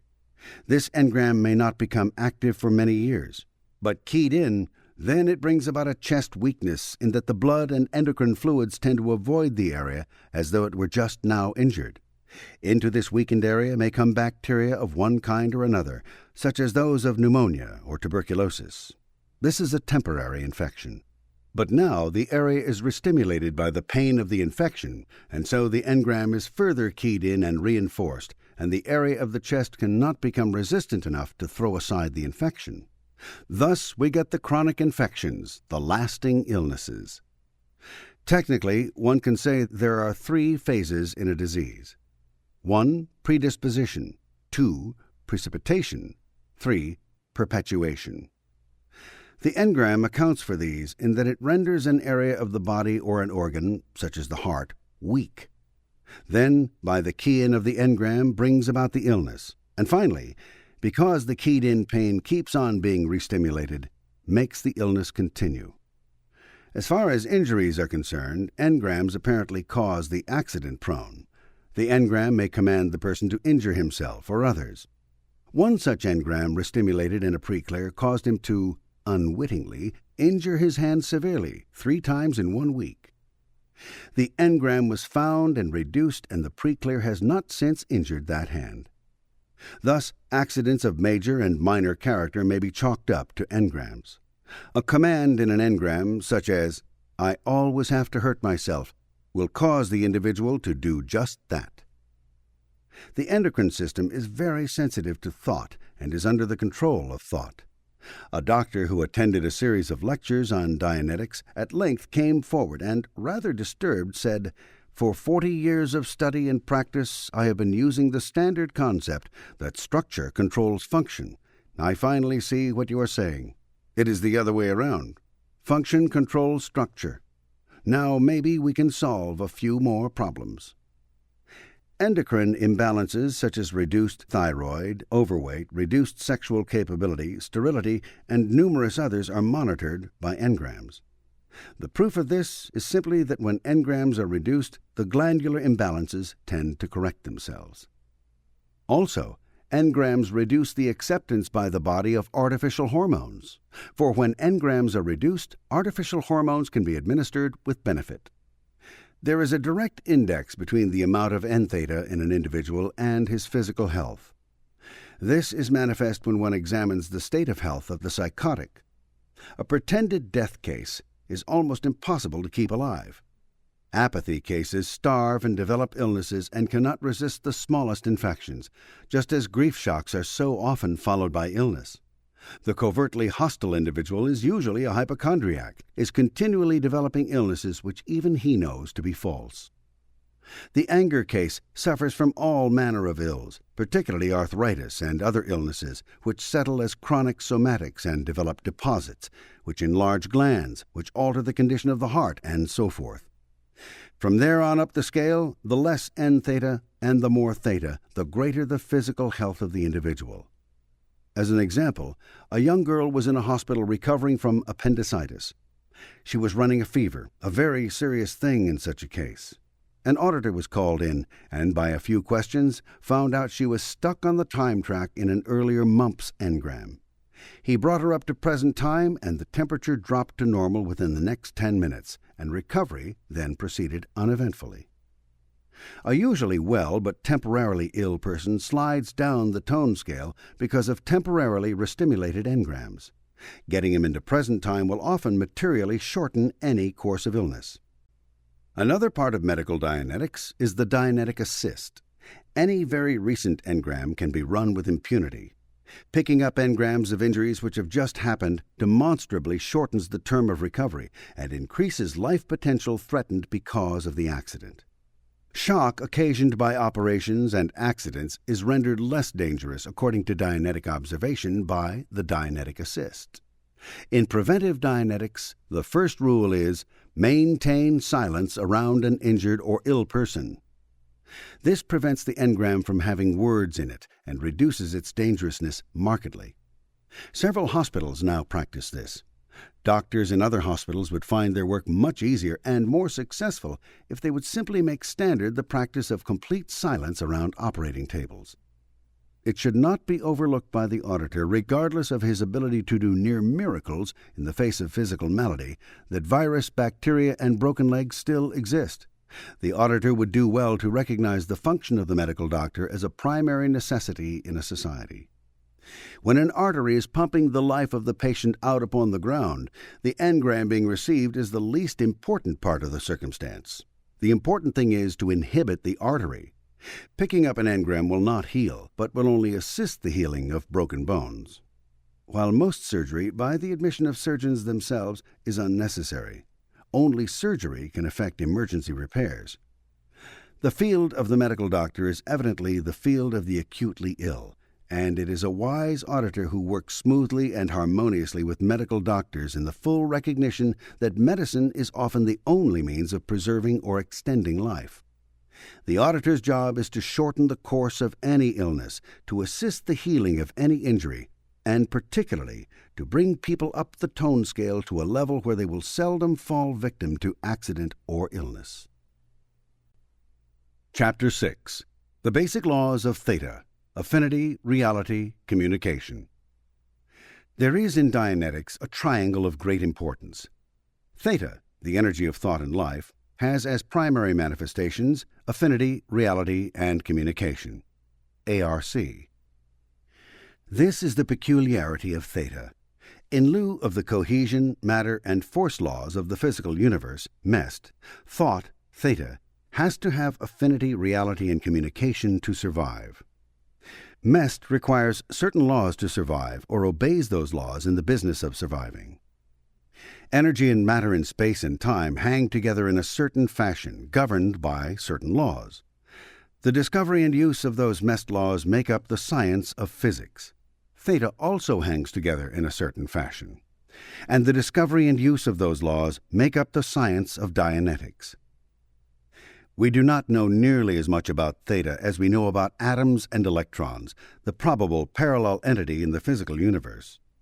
Electrons, protons, neutrons, and various other parts of physical universe energy flow at certain speeds and, in various combinations, exist and function in the physical universe. There is, for instance, the speed of light. There is the composition of atoms and molecules. Theta probably has various similar laws, and at this time we do not know much about them.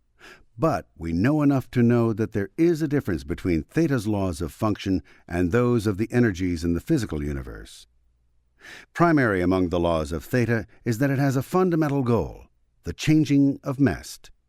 It changes MEST by constructing it into mobile units we know as life organisms, and through those making MEST into various forms and objects or destroying those forms and objects. Theta uses an evolutionary scale in present time. Lower forms of life support higher forms of life. We have thought of evolution in the past as something stretched out back down the eons, as a graduated scale of various species which changed as the ages progressed down to our present life forms. This concept of evolution has many limitations and gaps, and is not very workable. In Dianetics, using the Theta theory, we see that all Theta is actually in present time and that no action is possible except in present time, and that present time is a continuing series of instants in which, moment to moment, Theta goes on changing MEST. It is not very complicated to see that right here in present time we have evolution operating. The lichen and moss convert crude MEST ash and rock into soil. On this soil, higher forms of plant life can grow. Vegetable life, however, is not very mobile. Theta animates organisms which are composed of Theta and MEST, but trees change very little MEST. Thus, following up the scale, we find Theta involved with making animals and insects, and the larger animals, unable to live on soil and sunlight, live on vegetable forms which are themselves the converters of soil and sunlight into comestibles for higher forms. As soon as we get up to the very complex forms of life, such as the mammal, we find a very large amount of mest being converted. When we arrive at the level of man, we begin to see that theta can create or destroy vast forms of mest. A man damming a river and installing a hydroelectric plant is, for his own survival, changing mest. Another man turning a switch and lighting an electric bulb is shifting and altering mest.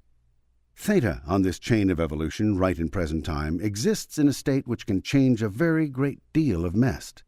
As we learn more and more about mest, we can change more mest. And as we learn more about theta, we can control and change more mest. The atom bomb is a case of changing a great deal of mest in a direction which defeats a great deal of theta. Thus, we consider the bomb wrong. It fails to enhance survival. Man can reasonably change large amounts of mest. Therefore, he can be considered a sort of intermediate goal. Lower life forms cannot change mest on any grand scale. Man potentially can build or blow up planets. Man will evolve into more than man, probably. Educationally, he evolves a long distance when he begins to understand something about his own purpose of being. The cycle by which theta understands mest is a very simple one. Theta impinges heavily against mest. This causes a turbulence. But from that confusion, theta extracts some tiny law of mest and withdraws to apply to mest this newly learned law for the conquest of mest. No knowledge exists without a primary interpolation. Mest is conquered by theta taking successive laws of mest and turning mest against mest to change it. Theta, with this mechanism of turbulence, can learn much about mest.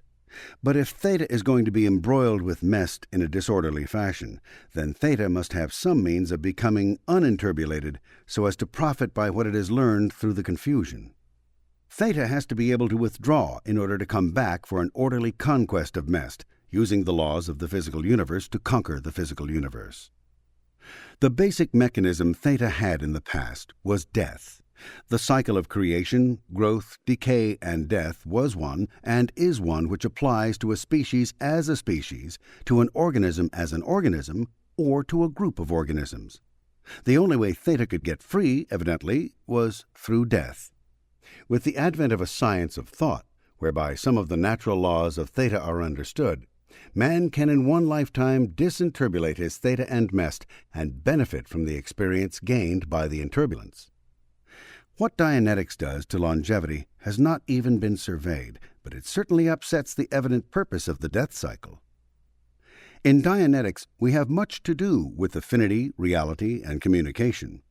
Whatever the accuracy of the basic postulates, it becomes evident to the auditor as he uses these 3 points of the triangle that he has a highly useful tool. The triangle of affinity, reality, and communication could be called an interactive triangle, in that no point of it can be raised without affecting the other 2 points and raising them, and no point of it can be lowered without affecting the other 2 points. The postulated reason for this is that affinity, reality, and communication are component parts of theta, and thus affinity, reality, and communication are 3 manifestations of the same thing. See the tone scale in the audiobook directory. This has a very high usefulness to the auditor. For instance, when his pre-clear has a very thorough sonic shutoff, the auditor knows that he can regain some sonic either by increasing the present time affinity of the pre-clear or by raising the level of reality of the pre-clear. Likewise, if the affinity of the pre-clear is markedly low, the auditor can raise that affinity by bettering the communication and reality concepts of the pre-clear. And finally, when the reality of the pre-clear is low, it can be raised by increasing affinity and communication. This is highly useful because often the auditor cannot directly discover the suppressor on one point of the triangle. By blowing locks on the other 2 points, he can make this suppressor accessible. Whether or not one either understands or agrees with the theta-mest theory of Dianetics, the affinity, reality, and communication postulate which derives directly from it is of infinite use. It is very difficult to suppress the affinity of an individual, his capacity, that is, to receive or give love, without also suppressing his communication and reality factors. Likewise, one cannot suppress the communication factor without also suppressing the affinity and reality factors. And finally, one cannot suppress reality without suppressing affinity and communication. For instance, a mother telling a child that she does not love it is also forbidding the child to speak and is blunting the child's reality, since the child normally expects to be loved. To tell the child to keep quiet is also to reject the child and is to offend the child's concept of what the real world should contain. Contradicting one of the child's statements or beliefs, which is to say his reality, is also to break affinity with him and to suppress his communication. One cannot touch this triangle at any point without affecting the other 2 points, and yet each point is highly specific and has its own characteristics. One must also consider, in a discussion of theta, that theta is measured on a gradient tone scale from 0.0 upwards to 40.0. At the highest range, theta could be considered to be in a pure state. It would be a clear, even-flowing river. It would be reason at its highest. It would be complete rationality. It would be complete reality. It could accomplish complete communication in its own level, and it would be purely affinity. Descending down the tone scale, greater and greater dissonance could be considered to be introduced into theta. The stream, so to speak, becomes more and more tumultuous, more and more fixed within narrow banks, flowing over heavier rocks and then shoals. As a musical analogy, one could say that the note was becoming less and less a pure and harmonious vibration and was becoming more and more off-key from itself. Descending down the tone scale, affinity, reality, and communication form in themselves a dissonance, one with the other. Also, theta is in more and more tumultuous confusion with mest. Instead of an orderly and harmonious conquest of mest by theta, one sees as the tone scale is descended toward death greater and greater turbulence. The sudden impact of theta and mest together could be considered a turbulence which creates dissonance in theta. This is registered and recorded as pain. Theta and mest, so impacted together, the characteristics of the theta are changed according to theory and observation, and theta below 2.0 on the tone scale can be considered enturbulated theta, theta which has been confused and chaotically mixed with the material universe, and which will lie in this confusion until death or some other process disinturbulates it. Theta below 2.0 we call n-theta. The mechanism here is a simple one. Mest in a life form is an orderly array above 2.0 on the tone scale. Below 2.0, mest is considered to be confused and enturbulated and is referred to as n-mest. We could draw a diagram which would show theta and mest appearing above 2.0 and n-theta and n-mest appearing below 2.0. From 2.0 upwards, theta and mest are more and more orderly mingled until mest is left behind entirely and theta exists in its pure state. Below 2.0, n-theta and n-mest are more and more enturbulated in the life form until the point of death and below is reached. We could consider that theta gradually reverses polarity as it descends down the tone scale towards 0.0. We could consider that mest reverses its polarity when it rises up the tone scale from -3. N-theta has a very repelling effect upon theta and mest. N-mest has a repelling effect upon theta and mest. Below 2.0, mest and theta are at best turbulently united. Above 2.0, they unite more and more smoothly as they rise up the scale. The mest more and more under the influence of theta, the theta more and more able to do things with the mest.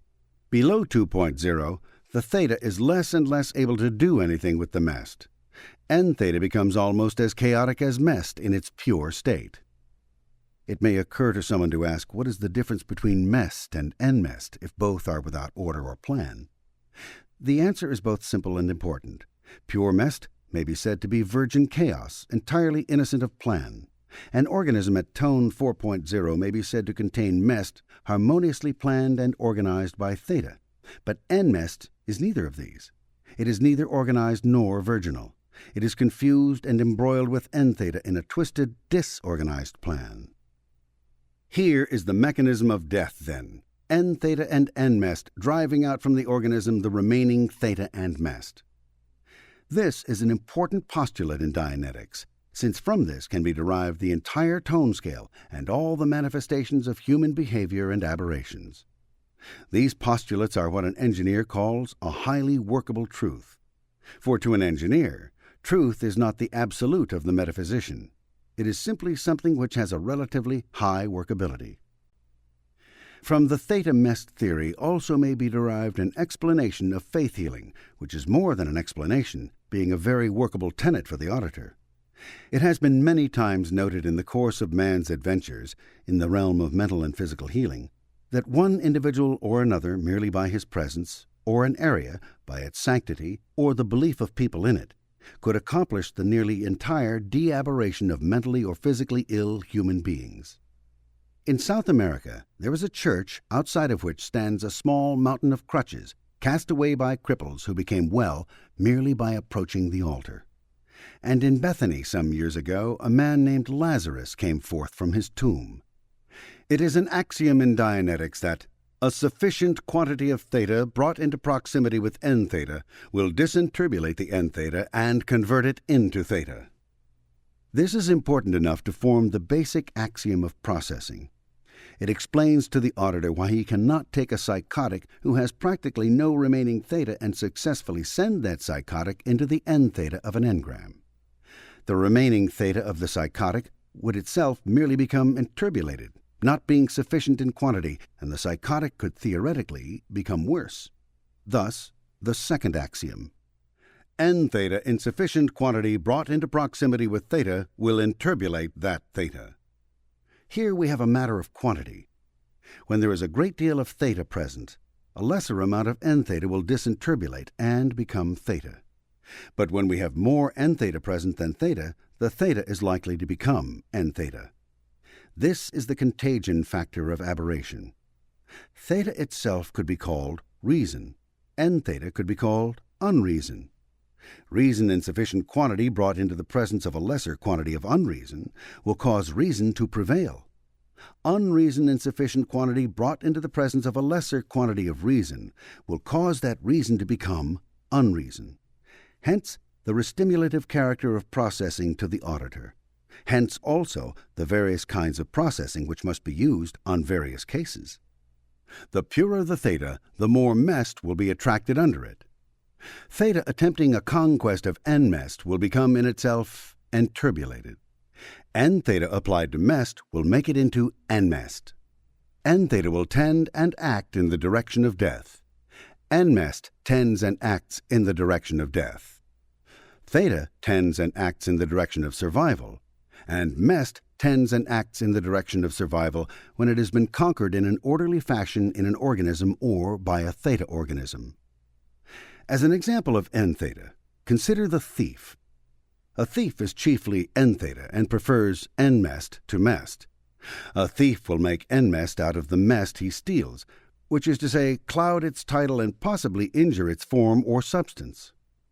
N mest, possessed by theta, has a tendency to interbulate the theta. Thus, an honest man attempting to own a confused and dishonest property will himself become interbulated. A whole series of axioms and optimum conduct codes can be derived from these principles.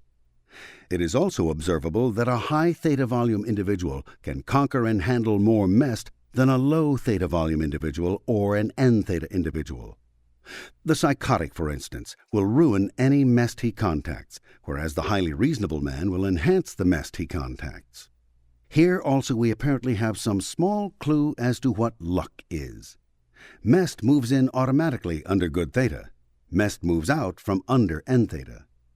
When we speak of affinity, reality, and communication, we are talking about the three component parts of theta. These three quantities in combination, playing upon mest, give us the manifestation we might call computation or understanding. One has to have some affinity for an object, some communication with it, and some concept of its reality before he can understand it. His ability to understand any thought or object depends upon his affinity, his communication, and his reality. All mathematics can be derived from affinity, communication, and reality playing upon MEST. Because affinity, reality, and communication are three component parts of the same thing, namely theta, it would be difficult to increase one component without increasing the other two. The physical universe and what we have called the theta universe are each based upon the principle of survive and succumb. So far as life is concerned, everything above the 2.0 level is survive, and everything below the 2.0 level is succumb. Above the 2.0 level, the organism tends toward life. Below the 2.0 level, the organism tends only toward death. The dynamics could actually be considered as theta applied to various subjects and in different manifestations. Any individual, even an aberree, has occasional moments of functioning as a clear.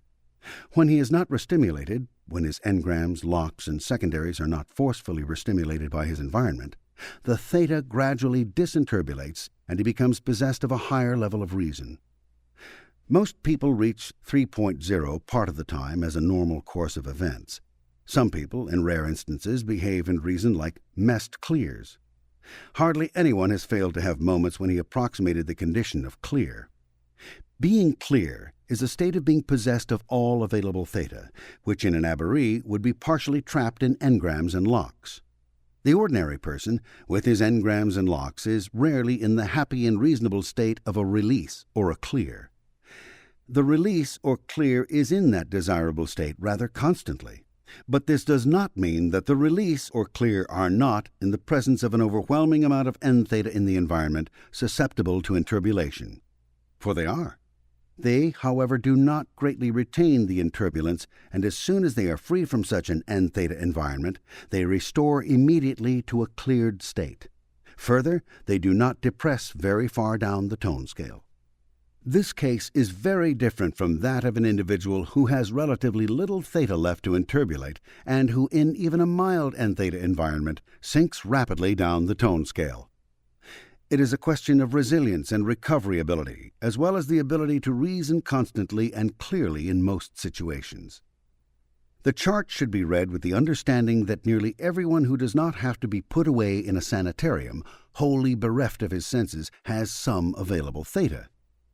There are many persons possessed of a high volume of theta, but whose aberrations bring them down chronically below the level of 2.0, who can yet function having some theta available.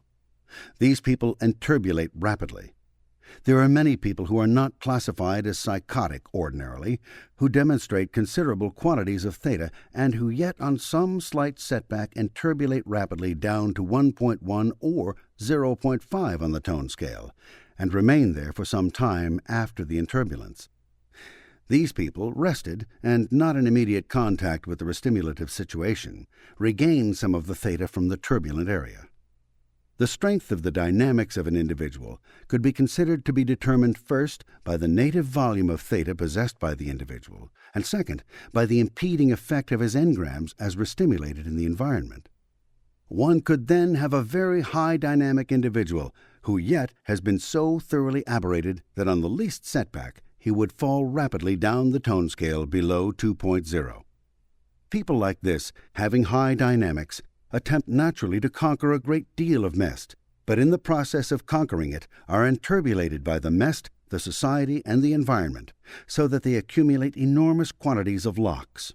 And if such a person has hidden within him many engrams, these will rapidly become charged, and the person will become highly occluded and intensely aberrated, but will yet be able to function sometimes on a creative and constructive level. The system of dynamics is a method of subdividing the theta of an individual to show how much theta he has available in any one sphere of activity.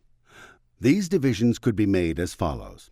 First, the dynamic of self, the urge for individual survival, reason toward individual survival for one's self. Second, the dynamic of survival through sex and children. Third, the urge to survive through groups as a member of the group or for the survival of the group itself. Fourth, the urge of the individual to survive for mankind or the urge of all mankind to survive. Fifth, the urge of the individual to survive for life, or of life to survive for itself.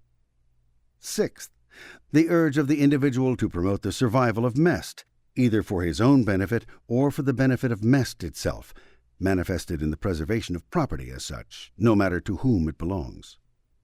Seventh, the urge of theta to survive, the urge of the individual to promote the survival of theta and to survive through the survival of theta. Eighth, the urge toward survival through the Supreme Being.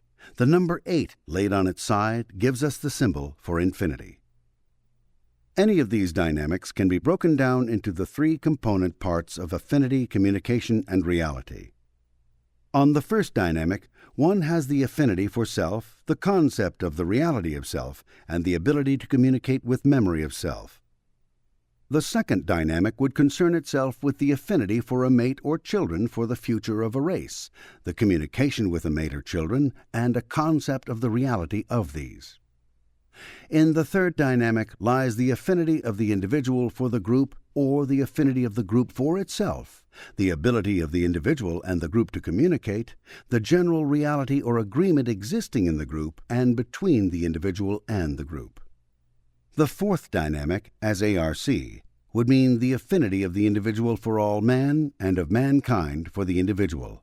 It would include the communication of man with man and the reality concepts or agreements of men with mankind. The fifth dynamic would include the affinity of the individual for life or the affinity of life for other life, the ability of life to communicate with life or with the individual, and the concept of agreement and reality of life. The sixth dynamic would include the affinity, communication, and reality of mest as itself, within its own laws as expressed in the physical sciences. But more important for our purposes, the feeling of the individual for mest, to know it, to use it, and to preserve it.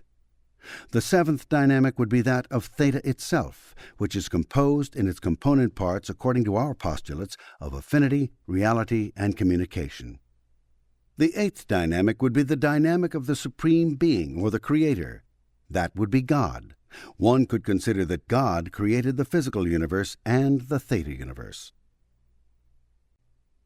Chapter 7, Column F, Emotion.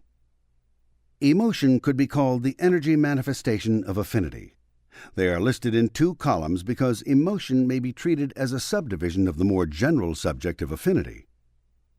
Emotion is not synonymous with life energy, but is evidently only a part of one of the points of the triangle of affinity, communication, and reality.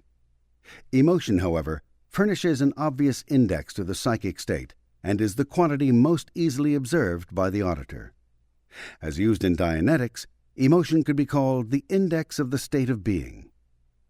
The development of a new science naturally means the development of many new terms, and as new data is discovered, old definitions are often found to be inadequate. Thus it is with emotion. In the English language, emotional is often considered synonymous with irrational. One often hears the statement, "Don't be so emotional, be reasonable." This would seem to assume that if one is emotional, one cannot be reasonable. No more unreasonable assumption could possibly be made. Engrams have, each one of them, their own emotional tones, just as each engram has a somatic. This is a false emotional tone, which is foisted upon the aberree in lieu of the natural and reasonable emotion. Because emotion has a strong manifestation, and because the less desirable kinds of emotion are displayed by people in highly tense states, emotion has been clouded as a desirable quantity. A fully reasonable human being displays the emotion called for rationally by the circumstances with which he is confronted in present time. Thus, if the present time circumstance requires grief, a rational and reasonable person is apt to display grief. If the present time situation demands anger, the rational human being will display anger. Irrational emotion could manifest itself irrationally for any given situation.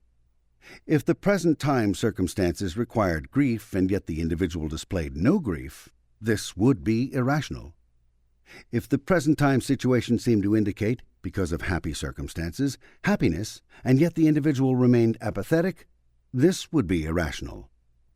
Emotion, then, is neither rational nor irrational, except as it is displayed. An aberrated person seldom displays the type of emotion rationally called for by any given circumstance. To describe this, we would actually need a new word, perhaps misemotional. Such a word would indicate that a person did not display the emotion called for by the actual circumstances of the situation. This would indicate that his aberrated condition caused him to display an emotional reaction inappropriate to the present time situation. Being misemotional would then be synonymous with being irrational. Being emotional, however, would indicate, if the emotionality agreed with current circumstances, a rational state of being. One can fairly judge the rationality of any individual by the correctness of the emotion he displays in a given set of circumstances. To be joyful and happy when circumstances call for joy and happiness would be rational. To display grief without sufficient present-time cause would be irrational. Engrams and the generally aberrated state of a being generally deny emotion. Happiness and cheerfulness being the very trademark of survival, one could expect with considerable justification that as an individual became more and more aberrated, he would be less and less able to be happy. Such is the case. From happiness at the top, down the dwindling spiral through anger, grief, and apathy, to no reaction whatsoever, would run not only emotion but the life potential of the individual. And thus we have a direct index of measurement of the aberrated state of the person. One must remember that even a very aberrated person, in relatively uninturbulated present-time moments, has considerable free theta. The fact that a person interpolates readily, for instance, to the 1.1 level, and thus reacts along that level, does not mean that every waking moment finds him reacting on such a level. Until he is entirely psychotic because of present-time interpolation, he quite ordinarily demonstrates a great deal of free theta. The danger of his condition does not lie in the fact that he is always psychotic. It lies in the fact that when he becomes interpolated, his existing free theta, which itself is capable of happiness and reason, will interpolate down the tone scale to 1.1. As this individual lives longer and becomes more aberrated, when a trying situation confronts him, a situation which interpolates his free theta, he will drop not only to the 1.1 level, but below that to the 0.5 level. Once the dwindling spiral has set in, from year to year, the environment of the aberree remaining more or less unchanged, he can be expected, when interpolated, to drop lower and lower on the tone scale. Dianetics can interrupt this dwindling spiral. It can restore free theta to the mind. It can erase the traps which wait for the individual when his free theta is interpolated.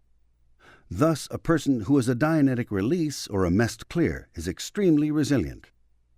Trying present-time circumstances do not form heavy locks. He has no irrational reasons to experience grief or fear. But when present-time circumstances strongly call for these emotions, he will display them and yet soon afterward be fully recovered. The only thing which can interpolate his theta and cause him to drop any distance down the tone scale momentarily is some circumstance in the immediate environment strong enough to influence and affect him. A person who has been freed of engrams, secondaries, and locks should not be expected to remain in a state of idiotic cheerfulness in the face of any and all circumstances. This in itself would be a very aberrated type of conduct. There are certain manic individuals who do this, and they unfortunately are quite insane. One of the primary things which Dianetic processing does is free the emotions of the individual so that he can experience emotion ranging from happiness, eagerness, and exhilaration down to anger, fear, and grief, when these emotions are called for by present-time circumstances. Emotion is a primary index of the tone scale. This does not mean that emotion is all there is to theta. Emotion is used as a primary clue to the auditor of the pre-clear's position on the tone scale because it is so easily recognized. The two gradient systems, however, on the margin of the chart, one from 0 to 1000 and the other from -3 to 40.0, are both arbitrary number systems. The 0 to 1000 scale exists so that psychometric percentiles can be computed on the chart. The -3 to 40.0 scale is the original tone scale of Dianetics. This original scale is preserved because it is handy for the auditor to use and is a basic part of Dianetic terminology. One quite commonly hears auditors speaking of a 1.5 case, meaning a case in chronic anger or one which interbulates easily into anger. Or one may hear an auditor speak of a 2.5 case, which tells his indoctrinated listener that this case is rather bored with the whole thing, but is fairly well advanced and comes up easily to what is known as false 4. The tone scale is not a derived scale, but one which has been constructed after observation of many pre-clears. An auditor can very easily observe this. Suppose he discovers his pre-clear to be in an anger tone as he runs an incident. The auditor can expect that the anger will generally, on one recounting, abate, and on the second recounting that the pre-clear will begin to express resentment. On the third recounting, or fourth or fifth, the pre-clear may come to boredom, then to indifference, and, on subsequent recountings, rise up to perfect cheerfulness about the incident. If the auditor were to discover an incident where the pre-clear was in the deepest apathy, the tone of the pre-clear would be seen to rise during auditing through the whole span of the tone scale, step by step. First, the pre-clear would be in very deep apathy, not knowing or caring whether this incident would resolve or not. He would then go up the scale to apathy, then to grief. He would express some fear and apprehension. He would become sullen. Finally, he would become angry. Then he would express resentment and, through boredom, would gradually rise up to false 4. Not all incidents, of course, find the pre-clear going up the scale step by step. He follows exactly the same scale, but he may skip or omit various stages of the emotion. Thus, starting an incident at grief, the pre-clear may come to boredom and thus to complete carelessness about the incident. Thus, the tone scale is based upon observation. It is a very valuable index to the state of an engram. If the pre-clear enters the engram in anger, is made angry by it, that is, the auditor knows that the incident will be relatively easy to run on up the line. But if the pre-clear is found to be in very deep apathy, the auditor knows that he has a long way to travel with this incident before he can bring the pre-clear entirely out of it up the tone scale. Finding the pre-clear in a deep apathy in an incident should alert the auditor to the fact that he must handle this situation with the greatest care, that he must request subsequent recountings very gently, so that the apathy will gradually rise, with repeated recountings of the incident, up to grief, so that the grief can release and so bring the pre-clear up to the top of the scale concerning this incident. The emotional tone scale introduces something else as an auditor's tool. When the auditor discovers he cannot run grief out of a case, he should examine the pre-clear's bank a little more carefully to discover what emotional tone he can turn on in the pre-clear, since he can turn on at least one emotional tone. If he cannot turn on grief, he may be able to turn on anger. And once he has taken some of the anger off of the case, perhaps he can run some of the lower levels such as fear. Having run several incidents which have fear in them, the auditor may discover that he can run grief off the case. Sometimes a case will fall so easily into an apathy that the auditor has to be very alert in order to unburden some of the higher level emotions before he attempts to run the incidents of deepest apathy which he finds in the case. As a working rule, an auditor can always find some emotional tone to run on a case. He should make it his business to discover what emotional tone is easiest to run on the case and run some incidents of that tone. Naturally, although it does considerable good to run happy incidents on a case, thus raising the pre-clear's tone, a new turbulence is likely to suppress the pre-clear down into his original state. However, there have been instances when merely running happy incidents on a case recovered sufficient theta from the lower strata of tones of the scale that sufficient attention units were recovered to turn on sonic and visio. This trick of running pleasure moments is easily the best way to get a pre-clear up to present time. One runs the pleasure moment just as though it were an engram, and the attention of the pre-clear can be attracted to this incident so strongly that attention units are recovered. Emotion is an integral part of every engram, but it will stand by itself in what is called a secondary engram. There are actually 3 kinds of secondary engrams. 1. Affinity break or enforcement engrams. 2. Reality break or enforcement engrams. 3. Communication break or enforcement engrams. These are called secondary engrams because they do not contain physical pain, but depend for their permanence on a physical pain engram earlier in the bank. Thus, the words secondary engram mean a highly charged moment in the analytical mind of the pre-clear, which depends for its force on a physical pain engram lower in the bank. In running secondary engrams or painful emotion, the auditor must develop considerable skill. One cannot, for instance, bluntly demand grief, nor can one bluntly demand fear. Considerable skill and tact are required to contact the necessary incident to resolve the case. It is a working rule of the auditor that a case must be always unburdened of some emotion.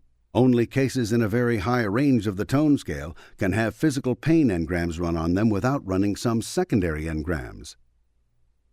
If one could run off from a case all painful emotion, all expressed resentment, anger, fear, grief, and apathy, one would have a Dianetic release whether he touched physical pain engrams or not.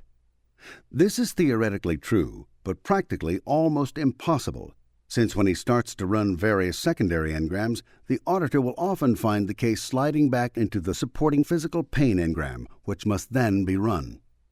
Running the painful emotion off a case produces the most signal improvements that are obtained in Dianetic processing. Chapter 8, Column G, Affinity. In view of the fact that the word love has at least two outstanding meanings in the English language, a misunderstanding could result if it were employed to represent this factor in theta. Affinity is a broad term and means simply a sympathy of feeling, an affection, the feeling of one person for another as we use it in Dianetics. Affinity in the theta sense, Dianetically, might be compared to cohesion and adhesion in the physical universe as applied to energy. There are degrees of affinity according to our definition as represented by the tone scale. These range from a feeling of well-being along all the dynamics down the various stages of emotion to severance of feeling from any and all of the dynamics.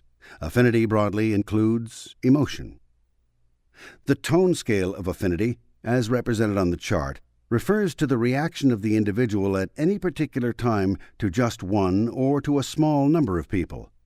But as affinity is suppressed repeatedly, the individual will begin to take on a habitual level on the affinity scale, a habitual reaction to almost all people.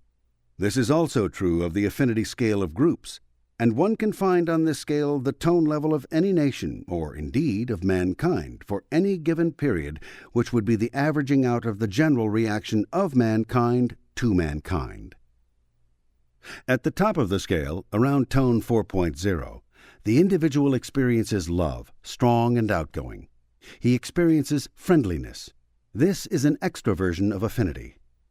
One commonly finds this in children, who then growing older and receiving rejections and rebuffs, first from one or two people and then from many, will gradually experience the blunting of their affinity. Around tone 3.0, we have the individual experiencing tolerance without much outgoing action. The individual at this level will accept advances offered, but does not readily make such advances himself. Around 2.5, the individual begins to neglect persons or people in general. He may even dislike them as a general rule and attempt to get away from them. At the level of tone 2.0, the affinity is expressed as antagonism, a feeling of annoyance and irritation caused by the advances of other people toward the individual. Love is received with suspicion. It is seriously questioned and may gain as its return distaste. Around 1.5, affinity has almost reversed itself. Its dissonance has become hate, which can be violent and is so expressed. Love offered to such a person may excite him into violent acts of repulsion. Here actually we have a factor of n theta repelling theta, since theta itself contains as one of its components love. Around 1.1 we reach the level of covert hostility. Here the hatred of the individual has been socially and individually censured to a point where it has been suppressed, and the individual no longer dares demonstrate hate as such. He yet possesses sufficient energy to express some feeling on the matter, and so what hatred he feels comes forth covertly. All manner of subterfuges may be resorted to. The person may claim to love others and to have the good of others as his foremost interest, yet at the same moment he works, unconsciously or otherwise, to injure or destroy the lives and reputations of people and to also destroy property. Below 1.0, we reach fear, which is expressed on its highest level as acute shyness, stage fright, extreme modesty, being tongue-tied among other people, being easily frightened by proffered affection. Here also we reach the strange manifestation of the individual attempting to buy off the imagined danger by propitiation. We have an interesting example of this in processing. Cases which are far down on the tone scale will, when they reach 1.0, quite commonly offer the auditor presents and attempt to do things for him. A crude description of this was once contained in the idea of transference. At this level, we have withdrawal from people. At 0.5, we reach the level of grief, wherein we have supplications by the individual, his pleas for pity, his desperate efforts to win support by tears. We may even have at this level extremely strange perversions of truth intended to achieve the pity and support of others. For instance, the rejected sweetheart, reaching this level of grief, may invent all manner of odd and peculiar incidents of cruelty on the part of the past lover in order to win the sympathy of those around her.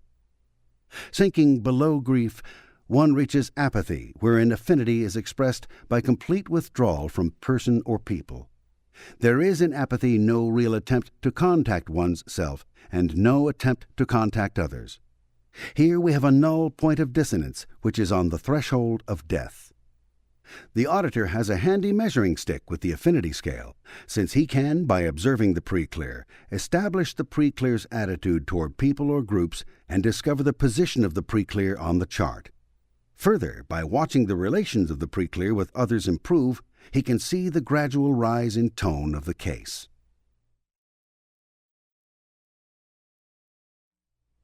Chapter 9. Communication and Reality.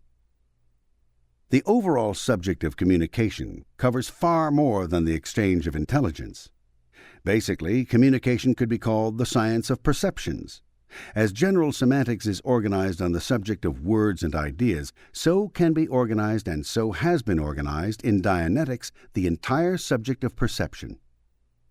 Everything which we know of the physical universe, and possibly anything which we can know of the theta universe, allowing that it exists, could be said to be embraced by perception, computation, and imagination. By perception, we mean the perceiving of entities or existences. We achieve what we know of reality by perceiving entities and existences in the physical universe and possibly the theta universe by combining these perceptions and computing or imagining results not in disagreement with the results obtained by others.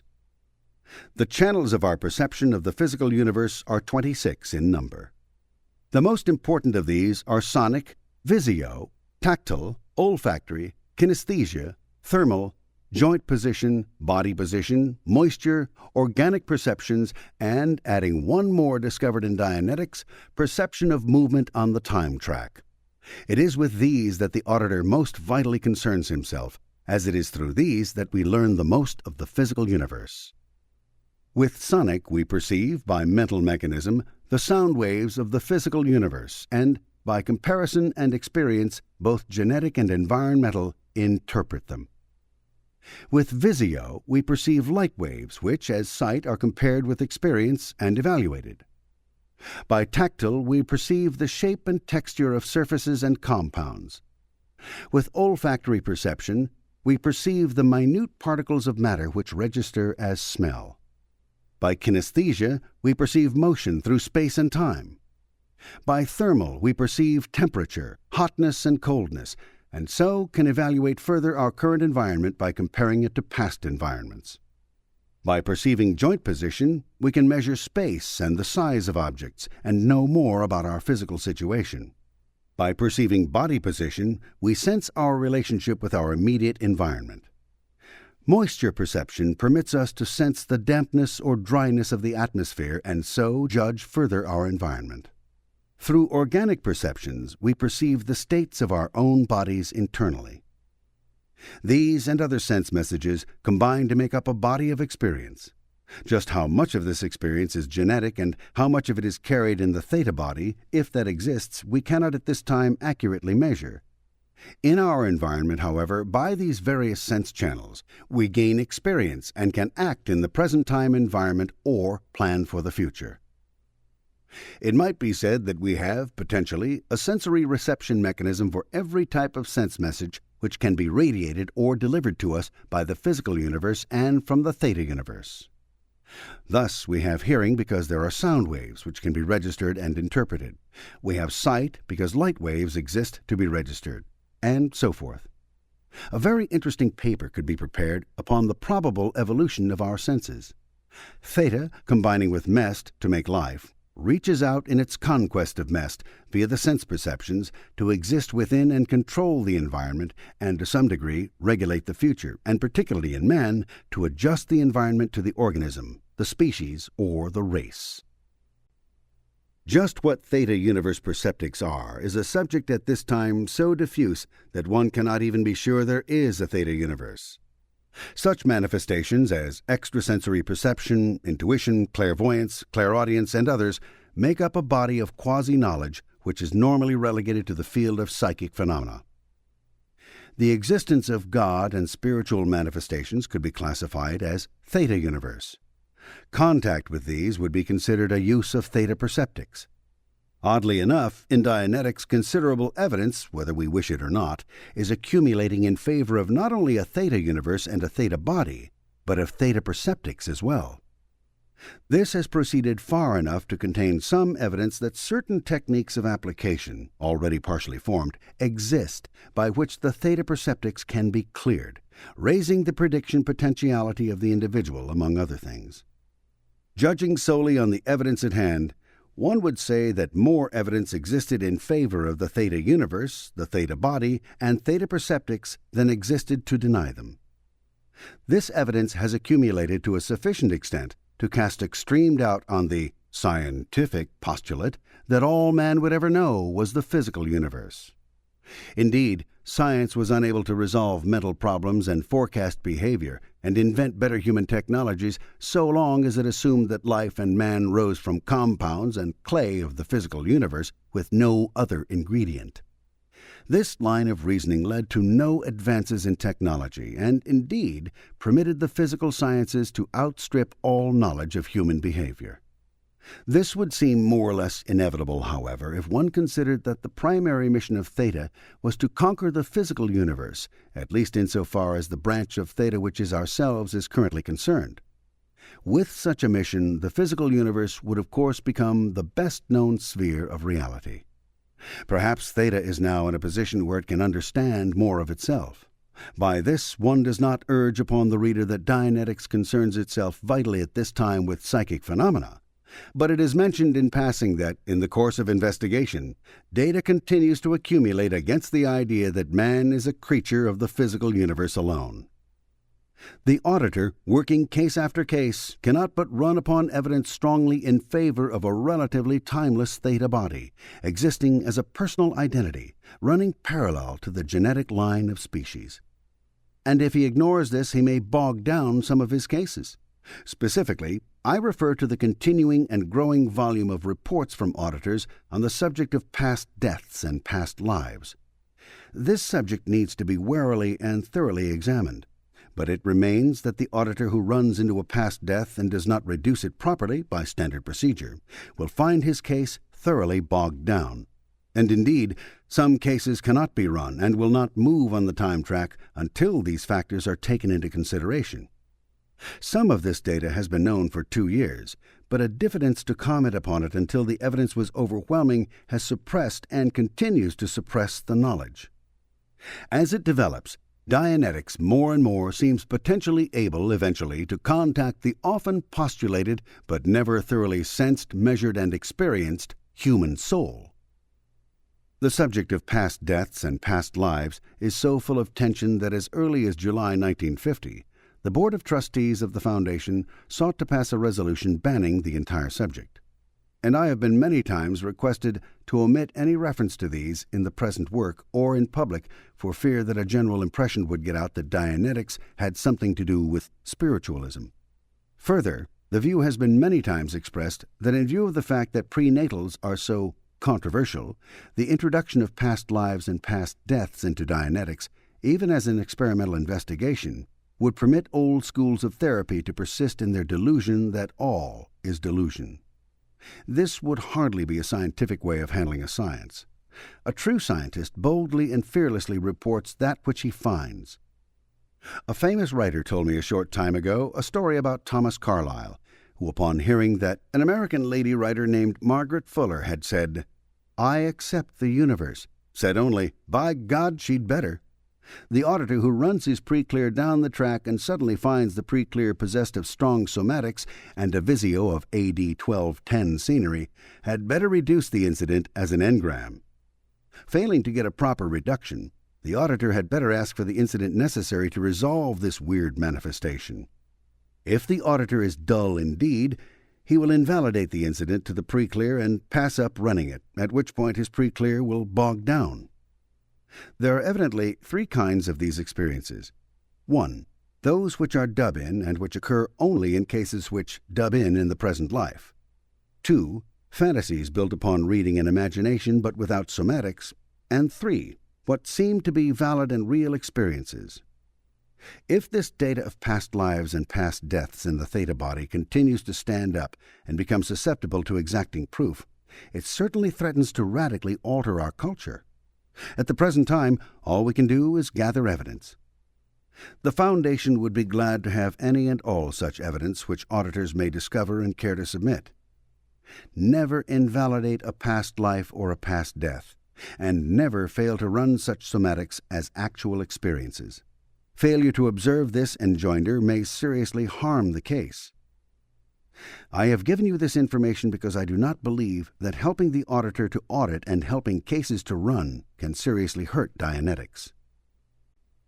To unburden a case to the point where the individual is messed clear, it is only necessary to work with the avenues of perception to the physical universe. What we conceive to be reality is actually agreed-upon perception of the physical universe.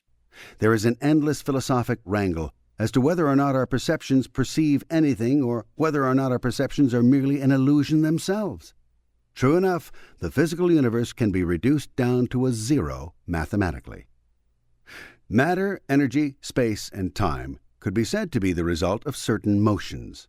The moment we go off into the byroad of wondering whether the physical universe is real or not, we come rapidly upon many philosophic imponderables. What we know as reality, however, is an agreed-upon conception of the physical universe in which we live. You and I agree that a table exists in the center of the room. We can see it and feel it, and when we rap it with our knuckles, we can hear that something is there. You and I have agreed upon the reality of the table mainly because each of us agrees that he perceives it via his senses. Should someone come up and say that not a table but a black cat stood there, you and I would consider the man mad. Indeed, by a sort of natural selection, we remove such madnesses from our society. When someone is in disagreement with the majority as to the sense perceptions of the physical universe, the first reaction of the majority is to have this person pronounced mad and locked up. Locked up, he does not procreate and so breaks the genetic line. This happens often enough to select out of the human race those who do not agree on the nature of the physical universe via sense perceptions. Many amusing and entertaining postulates can be formed on the subject of reality. Certain it is that by communication, by the group of sense perceptions which make up communication, we know reality. Our affinity with that reality, our admission that we are a part of that reality, and our acceptance of our participation in it is necessary to our communication with it. And thus we have the triangle of Dianetics: affinity, reality, and communication. One cannot stand without the other two. There cannot, for instance, be communication and affinity alone.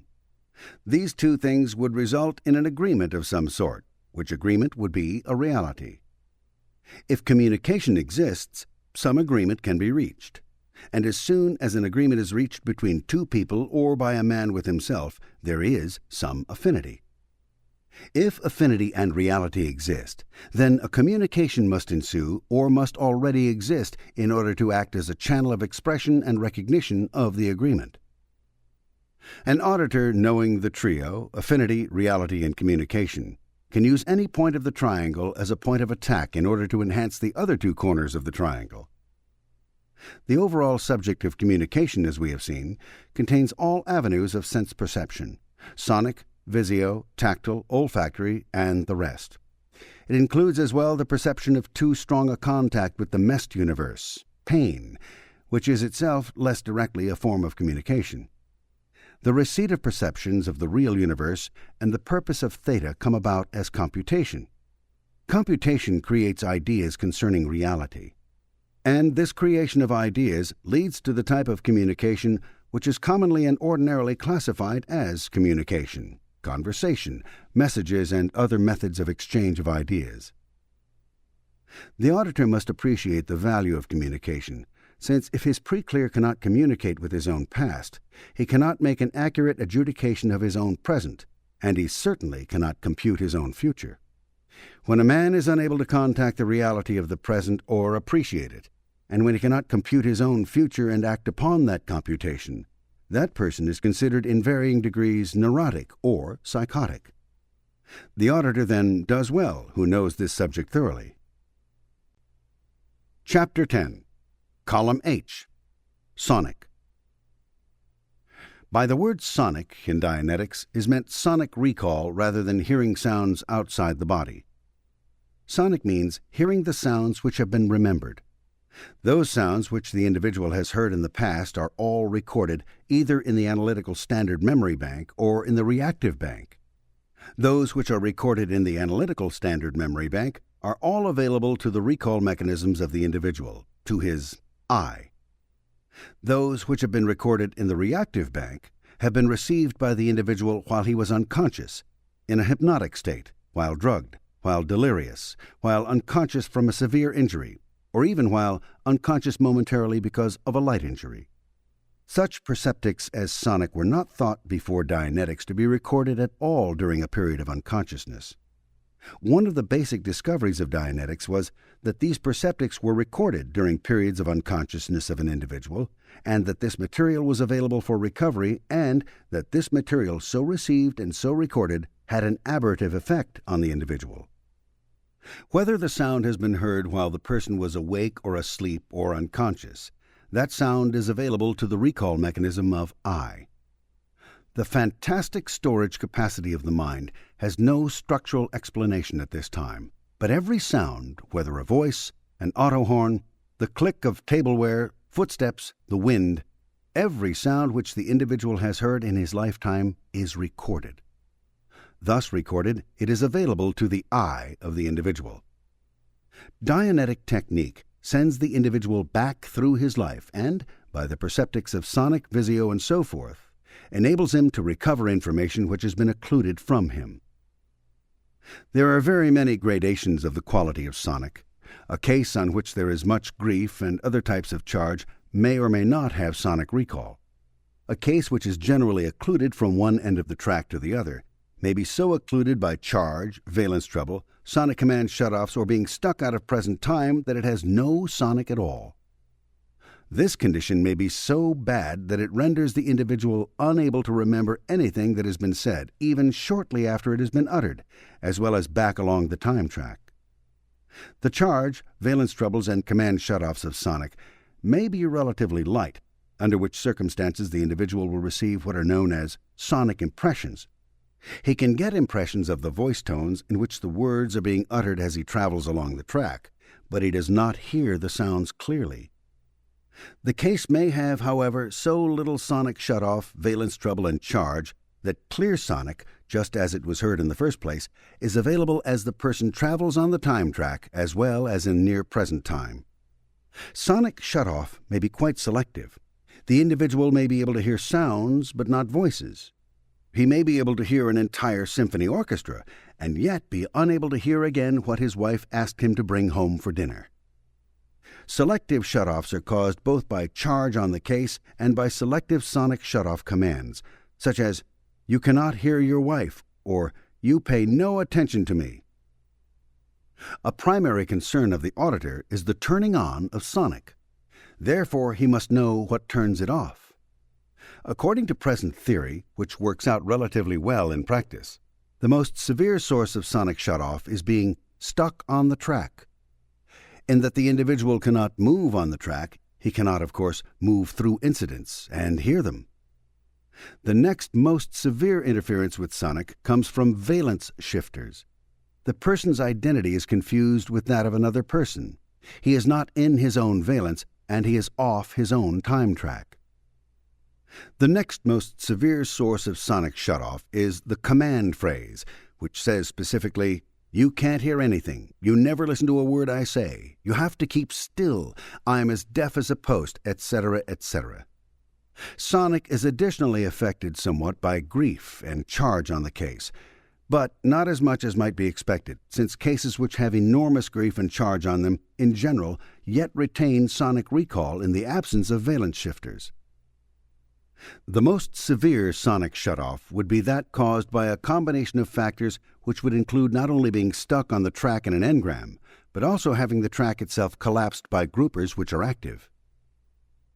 There are cases which have fake sonic dub-in. According to theory, this dub-in is caused by demon circuits, which is to say, heavily charged portions of the analytical mind which have been captured by the reactive mind and do its bidding, walled off by charge into separate entities. These are very easy to spot, however, since dub-in sonic usually is inane and does not make sense. Furthermore, when the individual with dub-in has gone through an incident once, he cannot return through the incident with the same words. One should not regard a dub-in recall case as something hard to detect. It is very simple, even for the beginner, to detect dub-in, since it will not repeat or bear repetition, but alters markedly, and it is not particularly sensible, and it does not run at all like an engram.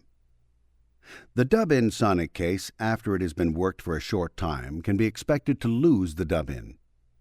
Once the circuit causing it is contacted, a non-sonic case results.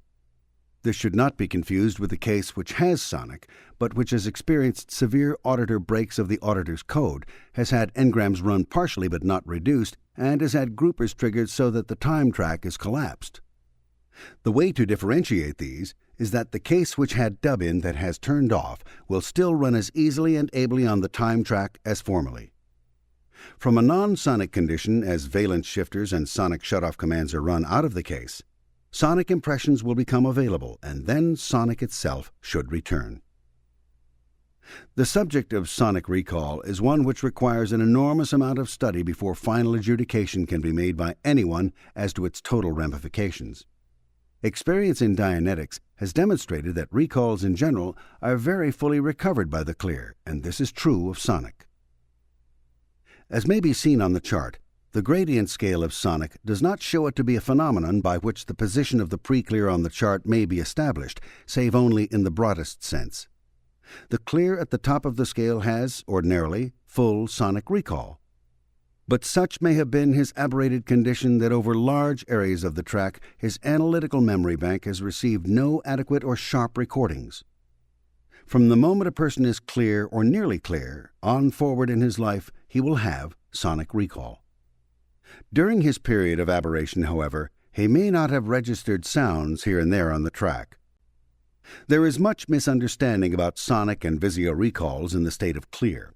These recalls are not eidetic in all cases, as photographic or phonographic recall are a matter of training, and a person not trained into them will not necessarily register sights and sounds with sufficient concentration to have all the material available for immediate recall. A very large number of tests must be undertaken on the whole subject of recalls, and a great number of cases must be observed before we can clearly and scientifically evaluate recall potentials in every individual when cleared. The recalls, however, are good in those cases so far observed, but are not necessarily eidetic. A person may have sonic recall of an accurate nature at any place on the tone scale, providing the person can move freely on the track and is in valence. Ability to recall in sonic is not an index of neurosis or psychosis. Sonic recall is affected by factors which in themselves are not such an index. The amount of free theta available for analytical perception and computation is itself actually the only index. However, in the lower portions of the tone scale, one ordinarily expects the reasonable person not to have sonic recall or any other recall, and one expects the true psychotic or neurotic individual to have sonic recall.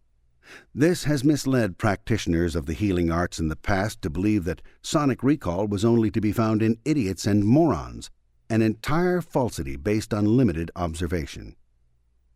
The influencing mechanism on sonic recall is whether or not the mind has sufficient power, structurally most likely, to cut off and wall up charge and the general results of engrams and still reserve a portion of the analyzer for free thought with the remaining free theta. The psychotic or neurotic individual does not have the power to reserve, for clear thinking, some portion of the analyzer, and so, when interbulated by engrams, but still in valence, becomes analytically completely and wholly interbulated, with no reserved portion of the analyzer not subject to that interbulation. Where a person has a psychosomatic illness and sonic recall, one should expect to find a near psychotic individual, the psychosomatic illnesses telling of many engrams and the sonic recall stating that the analyzer has not the power to wall up unhappy and painful memories. Where one finds psychosomatic illnesses and a sonic shutoff, one may find a person who is potentially low on the tone scale, but who yet has enough free theta to respond on a high analytical level, and yet who may perform in life in a very aberrated fashion for all this. The thinking on this subject in the past has been entirely too short.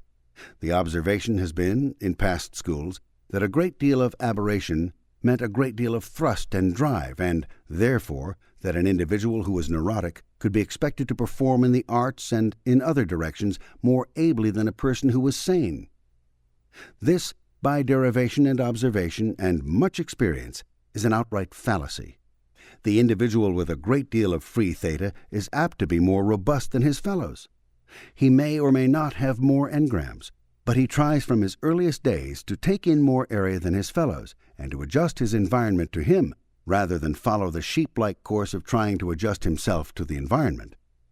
He is therefore continually rebuffed, and his engrams will gradually charge up by the process of affinity, reality, and communication breaks until he responds rather neurotically to his environment. Such a person is normally rather thoroughly shut off so far as sonic and visio are concerned. His theta, what is left of it in a free state, operating in what small portion of his analyzer is still available, is still greater than the theta available to the average human being. When we take this individual and dianetically process him and turn the n-theta into theta, he becomes more and more powerful and able to cope with and adjust his environment. He will not have sonic and visio until he reaches a released or a cleared state. Such individuals are difficult to process only because the mind has so expertly walled itself in from the charge on the case. However, such an individual is very worthwhile to process, since when the auditor has finished, or even if the auditor never does finish, one has left a strong creative asset to the society. The auditor who, because they seem easy, works near psychotic or psychotic cases which have sonic, may have, when he is through, an individual who, no matter if structurally intelligent, is yet possessed of so little theta that his worth to the society is small. These conclusions are highly generalized, but have been borne out in a large number of cases. Cases exist in which the individual is so unaberrated that, though he is endowed with enough free theta to make him a tremendous asset to the society, he still has sonic and visio, being already at the 3.5 range on the tone scale. It is far from true that a person to be of worth to the society must be highly aberrated and must have his recalls cut off, since in such an aberrated state he is likely to be so low on the tone scale that his positive worth to the society, which would be realized were he at 3.0 on the tone scale or above, becomes a liability, and his aberrations violently affect his environment and bring about its destruction. Such persons are the dictators who lead their countries to ruin through war, the artists who through their grossness and vulgarity destroy the mores of a race and so destroy the race.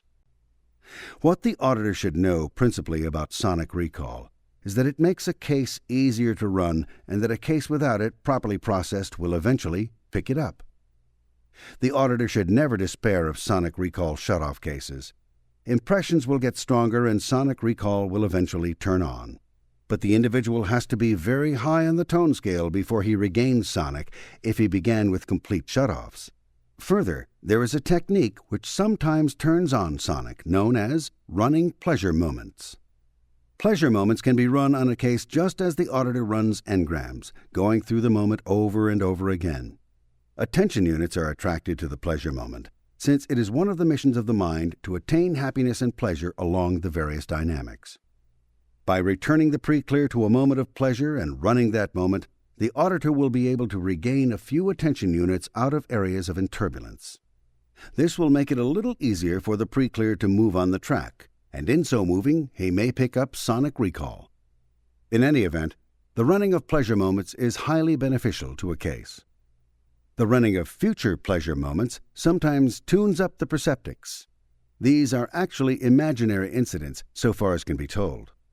The tone of the individual goes up when running moments of pleasure, and so when moments of pleasure existing in the past are run, or when moments of pleasure in the future are imagined, the tone of any individual may be expected to rise. Affinity breaks often depress sonic, so that a pre-clear who has sonic on Monday and a quarrel with his sweetheart on Tuesday may be found to have much less sonic recall on Wednesday. Further, when the sonic recall of an individual is invalidated, his reality is depressed, so the recall reduces. ARC locks and secondaries markedly influence sonic or any other type of recall. Heightened affinity, reality, and communication may by themselves turn on sonic. Chapter 11, Column I, Visio. Recalling a scene by seeing it again is called in Dianetics visio, by which is meant visual recall. There are two kinds of visio which the individual may encounter. One is imaginary visio, by which is meant the scenery which the imagination constructs. The other is actual visio, by which is meant recall of actual and authentic scenes. In Dianetic terminology, visio usually means valid recall of past scenes. The word dub-in is used to characterize visio which is imaginary. Visio may occur in present time of past scenes, which would be the process of visually remembering. Or it may occur as the pre-clear is returned on the track, seeing again in recall scenes which he has recorded in his past. Dub-in visio may work in much the same way. Possibly the most exact borderline between sanity and insanity would be that between knowing that one was imagining what had happened and not knowing that one was imagining. All recalls can become short-circuited through the imagination so that the eye is led to believe that it is recalling an actuality when really it is having furnished to it from the memory banks an imaginary sequence. When ARC is very low on a case, usually below the 2.0 range, the condition obtains with the case that many of his recalls, no matter how authentic I considers them, are imaginary. As an example of this, consider the person in an anger state who is recounting a conversation or a quarrel he has had. People who are angry almost never tell the truth. People who have sunk to the covert hostility range become so confused between reality and imagination that even their small talk is utterly untrustworthy. And yet these people may believe they are telling the truth. This is a case of recall being short-circuited through the imagination and I being furnished imaginary data which is yet labeled as authentic data. Possibly the most flagrant breach of truth occurs in the apathy range or slightly above it, where fear mingled with grief can cause the wildest perversion of recall. The best example of dub-in visio would be the scenery which the pre-clear gets when he is returned on the track into the prenatal area. He may get very clear and active but exteriorized pictures of the scenery around his mother, which views and scenes are entirely false and are not to be attributed by the auditor to extrasensory perception. They denote a 1.3 to 1.0 position on the tone scale. Circuitry, about which much will be said later, is the cause of this visio. When the case has been unburdened of many secondary engrams, this visio will cease and the actual visio of the prenatal will take its place. Actual prenatal visio, of course, is black, except at such times when a light may be entered into the area for surgical purposes, at which times the light is sometimes recorded. A person who is found to be on the tone scale between 1.5 and 0.5 should not be expected to have accurate visio or any visio at all, as in the occluded case. Visio and all other recalls follow the same pattern as sonic, and in considering any recall, the data which is given on sonic may be used interchangeably. In the 4.0 range, the individual, when in present time, sees what he remembers, and when returned on the track gets accurate and clear pictures of the scenery, just as he saw it when he was looking at it. He is inside himself, which is to say in valence, and does not get a view of himself as a part of the scenery. This condition normally obtains down to the 3.0 band.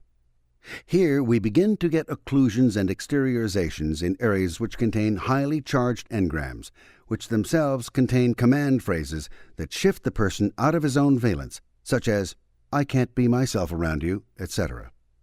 Around 3.0, the person is in most cases on the track. He can get visio on pleasure moments, and he is able to be inside himself, except when in secondary engrams. Around 2.5, the occlusion becomes marked. Large areas of the track may be missing because of charge and valence shifter engrams. From 4.0 down to 2.0, it is relatively easy to run out occluded areas and discharge secondaries so that visio returns easily. Below 2.0, the auditor begins to get into trouble and must use a great deal of patience with his preclear because the visio may be either absent or exteriorized. The auditor, when working such a case, should be very careful at all times never to call any of these oddities to the preclear's attention, as this would be an invalidation of the preclear and would do him much damage. The trouble with the preclear from 2.5 down is that life has invalidated him too often. When the auditor, who is attempting to maintain high ARC with the preclear, seems to rank himself with those factors in life which have already suppressed and hurt the preclear, what little visio has survived may very easily fold up, so that the auditor causes himself a great deal of work in rehabilitating the ARC and getting the visio or other recalls back. Around the anger band, we begin to enter the potentially psychotic area. This does not mean that a person who is at 2.0 is a psychotic. It means that when the free theta of the individual enturbulates momentarily, he finds himself easily along the 2.0 band, and that he conducts himself generally in his reactions toward life along this band. It is possible for a case to be in valence all the way down the track and to get good moving visios and still be in the 2.0, 1.5, 1.1 band and be thoroughly psychotic. Here again we have an individual whose structural mechanisms are insufficient to bar out existing charge on the case. Thus the person's theta is continually and entirely enturbulated, having no free portion of the analyzer in which to operate. His theta is always under the influence of the charge on the case, because he has made for it no protecting partitions. By partition, compartmentation, and occlusion are not meant valence walls. These are something else. The valence wall can actually exist in the individual to a point where he can be either one of two persons, himself and another person. In the very highly charged case, in the case of the obvious psychotic, these valence walls are so well defined that the auditor can almost watch the person click from one valence to another. The schizophrenic of psychiatry, the person who shifts from one identity to another, in Dianetics we call a valence case. And when these valence walls are so well defined that a whole new personality emerges with the shift, we have a person, of course, below the 2.0 band. Such people ordinarily run in Dianetics quite noisily and are called screamers. The visio of such people is normally present for the valence in which the preclear is at the moment. If he is in father's valence, he will get the same view of the scenery that father would get. Or he may be in mother's valence, in which case he would have a view of the scene just as mother would see it. Or he may be in a synthetic valence, the valence of no actual person, which might give him a view of the scene looking down from the ceiling. Such cases almost never have their own point of view. Even valence walls are a sort of protective mechanism by which the charge of the case is compartmented to permit the individual to work at least some of the time. The truly low-power individual merely continues to accumulate charge until he is suppressed to the near bottom of the scale without ever developing a mechanism to overcome the charge. As far as his recalls are concerned, he is continually in his own valence, and in Visio will get the scene just as he himself saw it. Just as in Sonic, Visio manifests itself all the way down to the bottom of the case when the mental structure is insufficient to compartment off for the use of I any portion of the analyzer. Dub in Visio actually has two subdivisions. 1, where the actual scenery is approximated. 2, where entirely new scenery is substituted. The first is caused by valence shifts. The visio the person gets of the scene when he is being acted upon by a valence shifter, highly charged up as in any secondary engram, is exteriorized, which is to say, he sees himself as part of the scene. He may be in the valence of another person, or he may be merely out in the blue looking at the scene.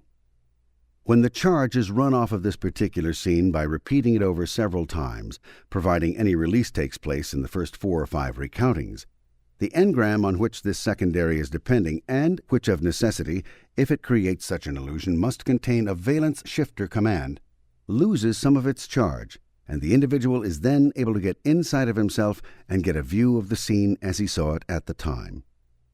Any engram in which the preclear is exteriorized cannot be fully discharged until the visio is restored to the scene as it was viewed by the preclear. In other words, if the preclear continues to be exteriorized, the whole charge is not off the engram. However, if any charge at all can be gotten off a secondary, the auditor should run it to exhaust all possible charge. If visio persists in being exteriorized in spite of many runnings of the incident, there is usually later charge on the case, a later secondary which has to be tapped and discharged first, since physical pain runs from early to late and secondaries have to be discharged from late back to early. Imaginary exteriorizations are most chronic around 1.1. In such cases, the auditor may sometimes use the mechanism of running the preclear on somebody else's track, which is to say on father's track or mother's track or grandfather's track, in order to contact scenes. In such cases, it is as if the person's track had been swallowed up, leaving available only the tracks of other valences around the individual. This mechanism is of very limited use. In any apathy secondary, the preclear may commonly be found to be outside himself until the charge is off the incident, at which time he becomes interiorized. There is always a valence shifter somewhere in a physical pain engram which creates this illusion. Charge itself will not cause a person to be exteriorized, as evidenced by people who have highly charged tracks and who yet remain in valence all the way to the bottom of the scale. In the very occluded case, visio is the most notably absent thing. The preclear may think that visio is necessary for him to scan locks, but this is not true. He can scan through locks in the dark with no visio whatever, and yet bring to his consciousness phrases or incidents which can be run. The auditor must not make the mistake of believing that visio is necessary for the individual to move on his track. Very little is known of the reasons for visio, and no large body of observation exists to determine the state of visio in all persons that have been cleared of their engrams. This much has been observed, however, that visio does return in a clear, and any effort to palm off as a clear an individual who yet does not have an interiorized visio on his track is a dishonest one.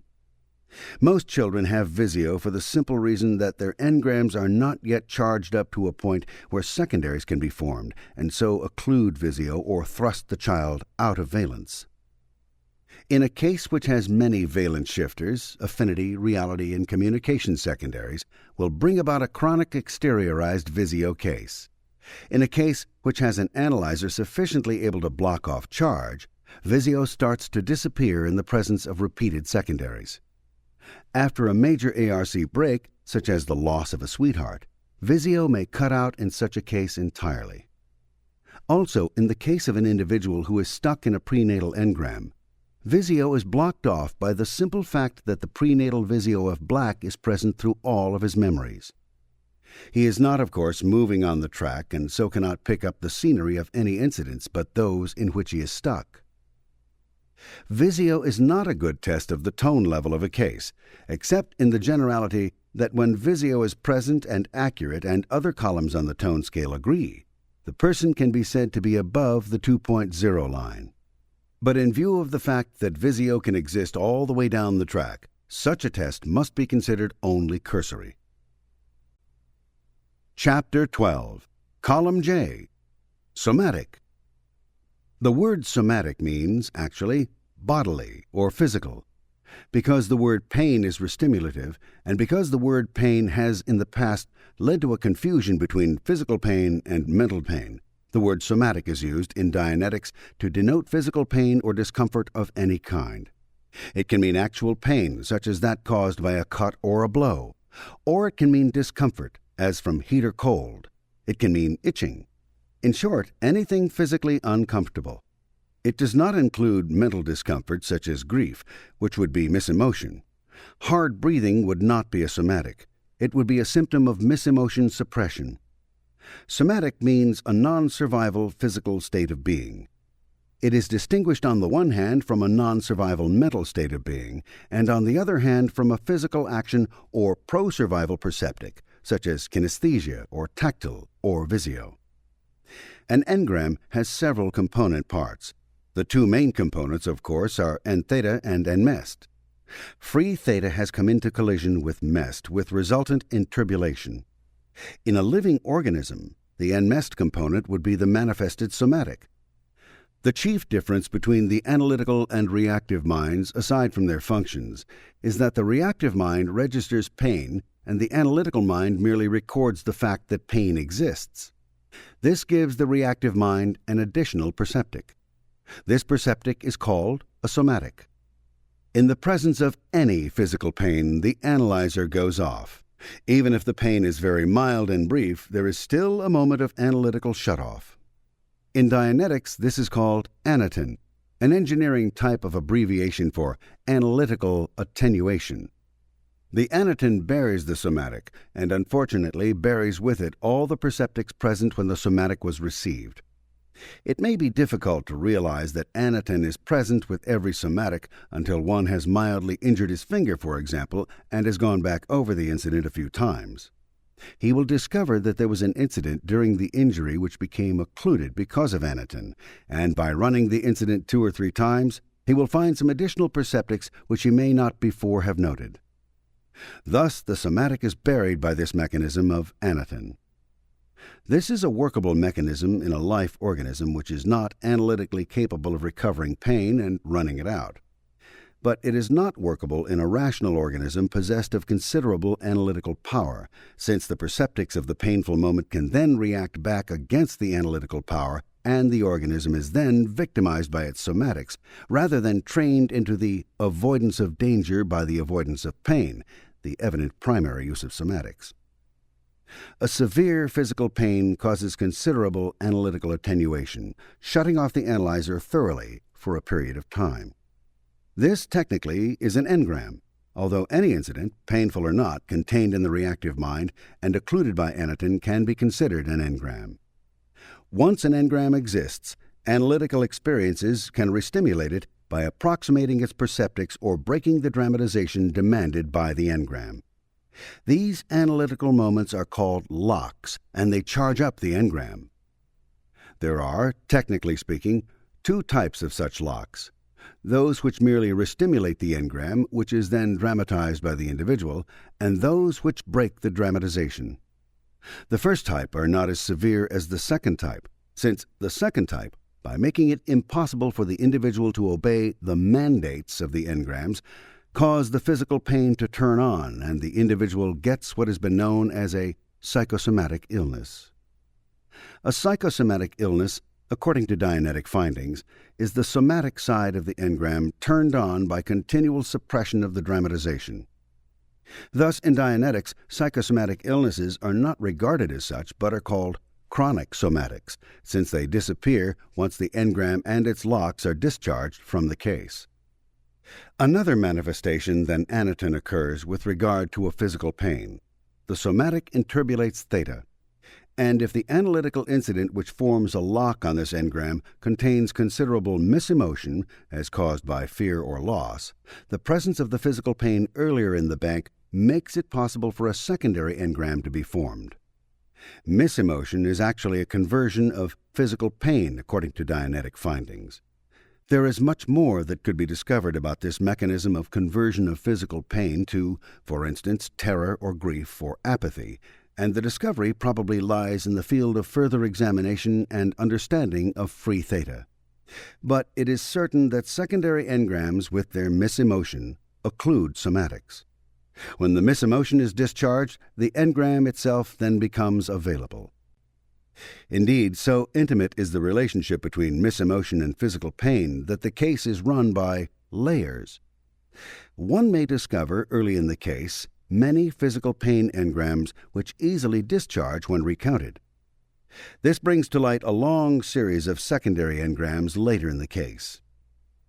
One is unable to find any further physical pain engrams until one has discharged these secondaries of their fear, grief, and apathy.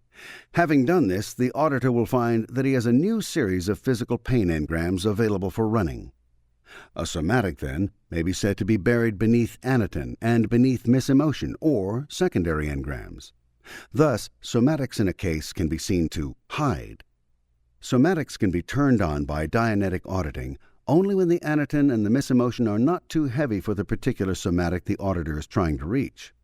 A very heavily charged case, by which is meant a case with a very heavy burden of secondaries, may be found to have no somatics available for auditing.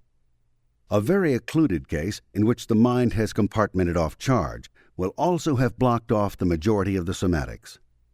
The case which is stuck thoroughly on the time track may have in constant restimulation the somatic which was present at the moment he received the engram in which he is stuck.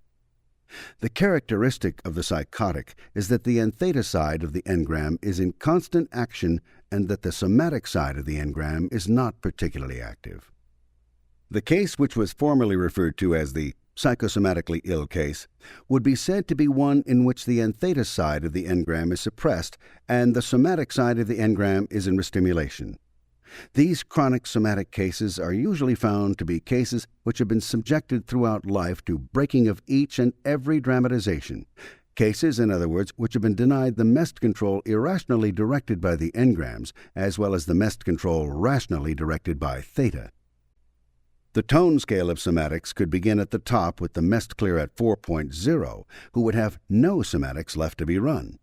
This is the technical definition of the mest clear, that each and every incident that contained physical pain during his entire lifetime, from conception forward to present time, has been erased, thus freeing the theta, which has been held as n theta in the bank, by freeing the body of pain or potential pain.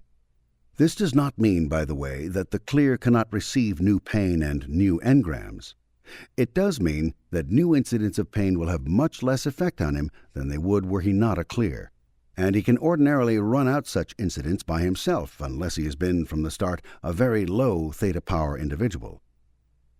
In the 3.5, 3.0, and 2.5 bands, somatics are sharp and readily available to the auditor. Almost any engram on the case can be run, providing the basic on its chain and other preceding engrams have been erased before it. Slightly above 2.0, engrams begin to be suppressed by charge and anaton on the case. In a heavily occluded case who is yet in the 2.0 band, somatics may all but be absent. In a less occluded case in the 2.0 band, somatics may be very light. In a case which is in valence and yet in the 2.0 band and which can move on the track, somatics are available and can be run. Around 1.1, the heavily occluded case will have no somatics available. The auditor must here work solely for the discharge of locks and secondaries before he can find somatics on the case. In the less occluded case, however, some light somatics will be found available. And in the unoccluded case, which is yet at 1.1, somatics will be found to be extremely light and again will not discharge adequately until locks and secondaries are run. At the 0.5 level, somatics in the occluded case, the partially occluded case, or the wide-open case will be found to be so light as to be practically non-existent, according to usual experience. Below this level, somatics do not exist at all. The auditor should very thoroughly recognize then somatics for what they are, the physical pain of past injuries. He should recognize further that it is the somatic in the first place which makes locks and secondaries possible. And he must further realize that somatics are buried beneath anaton and misemotion when these are present. He must not believe, however, that just because somatics make locks and secondaries possible, his primary mission is to run somatics off the case. Of course, he is trying to get the physical pain engrams off the case. But where somatics are not easily available, he must be very chary of trying to find them, and should devote himself to locks and secondaries rather than somatics. He will discover that by discharging locks and secondaries, he can very often relieve what have been called psychosomatic illnesses. Running somatics is the act of putting the case into permanent good shape. Running locks and secondaries is a much more rapid way of raising the tone of the case. However, that tone can fall again so long as engrams remain. It is theoretically possible to bring a case up to 3.0 or 3.5 without ever running a somatic.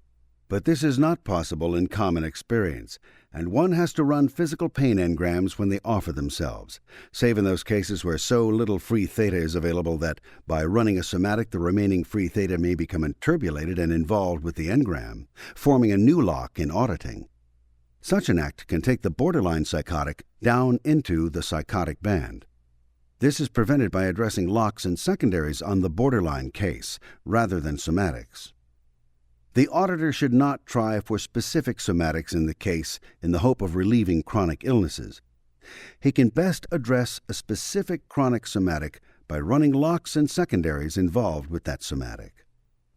Merely by running the pre-clear through various parts of his life, up and down the track, the auditor may relieve enough anaton and misemotion from the case to permit somatics to occur. This was once upon a time known as greasing the track. However, one should not run a pre-clear into a somatic unless one intends to reduce it or to discover the basic on the chain and reduce that. Once somatics are contacted, they must be reduced. If they do not easily reduce on a few recountings, an earlier engram or a chain of locks or a secondary should be found, which inhibits the somatic from reducing. It is the somatic which predisposes a case to illness. An old physical pain in an area of the body weakens that area to the extent that there is a remembered injury in it. Body fluids approach the area with caution. When that old injury is restimulated, the approach of body fluids is inhibited even more. And so the area is denied more and more the nourishment, support, repair, and protection which the general flow of fluids in the body is designed to bring about. Bacteria are then able to enter the area and maintain themselves, and an illness can result, according to theory and according to what has been observed while working with Dianetics on many people. If the somatic in the area is heavy, the presence of bacteria may further restimulate it, and so the illness is perpetuated and becomes a chronic infection. In the case of a simple pain, known to doctors as strange, bizarre pains, or of rheumatoid arthritis, it may only be that the somatic itself is restimulated, and the reduction of the somatic is often attended by the sudden loss of the psychosomatic illness. This is not to make the claim that removing the somatic cures a psychosomatic illness. Such a claim is specifically forbidden by law as applied to past healing arts. Clinical experience, however, law or no law, demonstrates this to be a workable theory in practice. Any law which would seek to force people to remain ill when they might be well would be an evil law. Furthermore, the laws of man have never been able to do much to suppress the laws of God. Chapter 13. Column K. Speech talks. Speech listens. Probably the most accurate index for the auditor of the pre-clear's position on the tone scale is speech. Here is a generalized manifestation of perceptic communication. Engrams can induce by specific command too much talking, too little talking, too much listening to other people, or too little listening. Throughout the chart, there is this liability that the individual is operating upon compulsive or obsessive commands regarding one or more of the columns. The average position on the columns is the most important. A manic telling a person to talk continuously or a suppressive engram requiring a person to do nothing but listen will produce such behavior. But unless a person talks openly and listens receptively, he cannot be considered very high on the tone scale. There are double boxes in the speech column, one set referring to talking, the other to listening. It may not have occurred to some people that communication is both outgo and income. An observation of how a person both listens and talks will make it possible to form an opinion as to whether or not the person is operating on an engrammic command, either about listening or about talking, because usually one or the other, talking or listening, will be an accurate indication of his position on the tone scale. A person who is not operating on engrammic commands which deny or enforce either talking or listening will talk and listen more or less equally. Mind operation being what it is, as a person drops lower and lower on the tone scale, his affinity potential, his reality potential, and his communication potential also drop.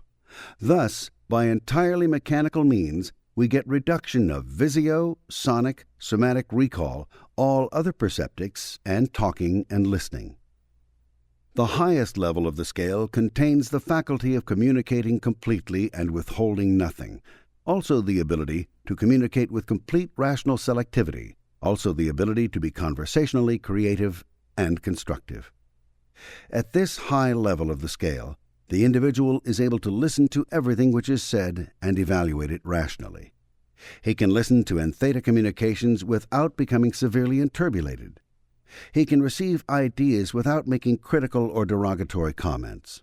And while receiving another person's ideas, he can greatly aid that person's thinking and talking. At the level of 3.5, the individual is capable of communicating deeply felt beliefs and ideas to others, and can communicate with others selectively, which is to say, he can cut off entheta lines and hold back or give forth conversation according to the rational or pleasant circumstances of the moment. The individual at this level can listen without becoming critical and can aid and assist others in conversation, but he is apt to become enturbulated slightly if given entheta conversation. Between 3.5 and 3.0, the ability of a person to talk to others decreases to a tentative expression of a limited number of beliefs and ideas and borders on the conservative. He may have a very conservative reaction toward people who have highly creative and constructive ideas. He is critical of flagrant irrationalities. In other words, from 3.5 down to 3.0, we are in a band where injury from life has created a defensiveness on the part of the individual. At 3.0, the speech of the individual becomes more casual and reserved. Here is the level of small talk about weather and good roads. At this level, the individual has a resistance toward ideas which are too massive. An analytical fear is expressed here of being not quite at ease. At 2.5, we have the level of indifference to conversation with others, a let's not argue about it attitude, a dismissal of communication, a carelessness as to whether one's conversation is being received or is even understandable. Between 2.5 and 2.0, we have a level where communication from other people is refused and where one does not talk. At 2.0, we reach a level of antagonistic conversation. The individual is apt to nag or to make derogatory comments to invalidate other people. On this level, the individual can only be roused by nagging, nasty cracks, invalidations, and other antagonistic communication. At the 1.5 tone level, we have a shutting off of other person's conversation, a complete refusal to listen and efforts to destroy incoming conversation. The conversation which is given forth by an individual at this level is forthrightly destructive and is given without any thought of the possible retaliation which may result from this destructiveness. Conversation on this level could hardly be called conversation, as it is a forward motion toward destruction and a refusal to accept anything which might prevent that destruction. Below this level, before we reach 1.1, the individual sinks into stubborn silence, sulks, refuses to talk, He will not listen to any communication of any kind from other people, except that which encourages him in his attitude. At 1.1, we have lying to avoid real communication. It takes the form of pretended agreement, flattery, verbal appeasement, or simply a false picture of the person's feelings and ideas, a false facade, an artificial personality. Here is the level of covert hostility, the most dangerous and wicked level on the tone scale. Here is the person who smiles while he inserts a knife blade between your vertebrae. Here is the person who tells you how he has stood up for you when actually he has practically destroyed your reputation. Here is the insincere flatterer who yet awaits only a moment of unguardedness to destroy. The conversation of this level is filled with small barbs which are immediately afterwards justified as intended compliments. Talking with such a person is the maddening procedure of boxing with a shadow. One realizes that something is wrong, but the guardedness of a 1.1 will not admit anything wrong, even as all the while he does his best to upset and wreak havoc. This is the level of the pervert, the hypocrite, the turncoat. This is the level of the subversive. From such a person one should never expect an outright frontal attack. The attack will come when one is absent, when one's back is turned, or when one sleeps. Any luckless person married to a 1.1 is, literally speaking, in danger of his life and sanity, for such a person is incapable of any real affection. Such a person is so introverted that any demonstrated affection is a hectic sham. Such a person will opportunistically take any avenue which leads to his own security and will leave in the lurch anyone he has pretended to call his friend. A 1.1 is the most dangerously insane person in society and is likely to cause the most damage. Because of the covert nature of this insanity, it is completely beside the point whether such a person is pronounced insane by any agency. On this level, there is no concept of honor, decency, or ethics. There is only desperate, death-bent thought of self and of damage to others. Society can handle the angry man. It knows what to expect from him. Society can handle the apathy case. His insanity is obvious. But the 1.1 is a skulking coward who yet contains enough perfidious energy to strike back, but not enough courage ever to give warning.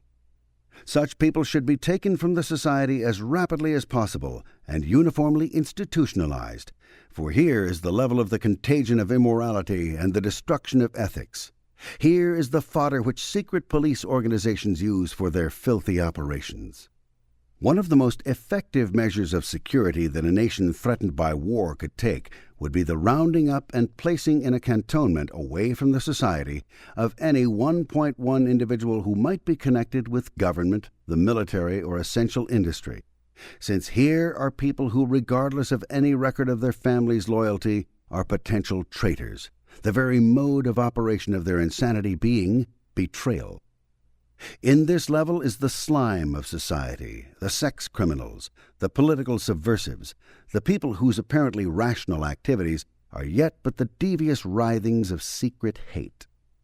A 1.1 can be accurately spotted by his conversation, since he seeks only to enturbulate those around him, to upset them by his conversation, to destroy them without their ever being aware of his purpose. He listens only to data which will serve him in his interpolations. Here is the gossip. Here is the unfaithful wife. Here is the card cheat. Here is the most undesirable stratum of any social order. No social order which desires to survive dares overlook its stratum of 1.1s. No social order will survive which does not remove these people from its midst. The 1.1 is so low on the tone scale and yet so active mentally as a rule that he is very difficult to process. The longest and most arduous course of therapy may still leave the auditor baffled by a mind which is so full of circuits that no real desire for improvement on the part of the preclear can make itself felt.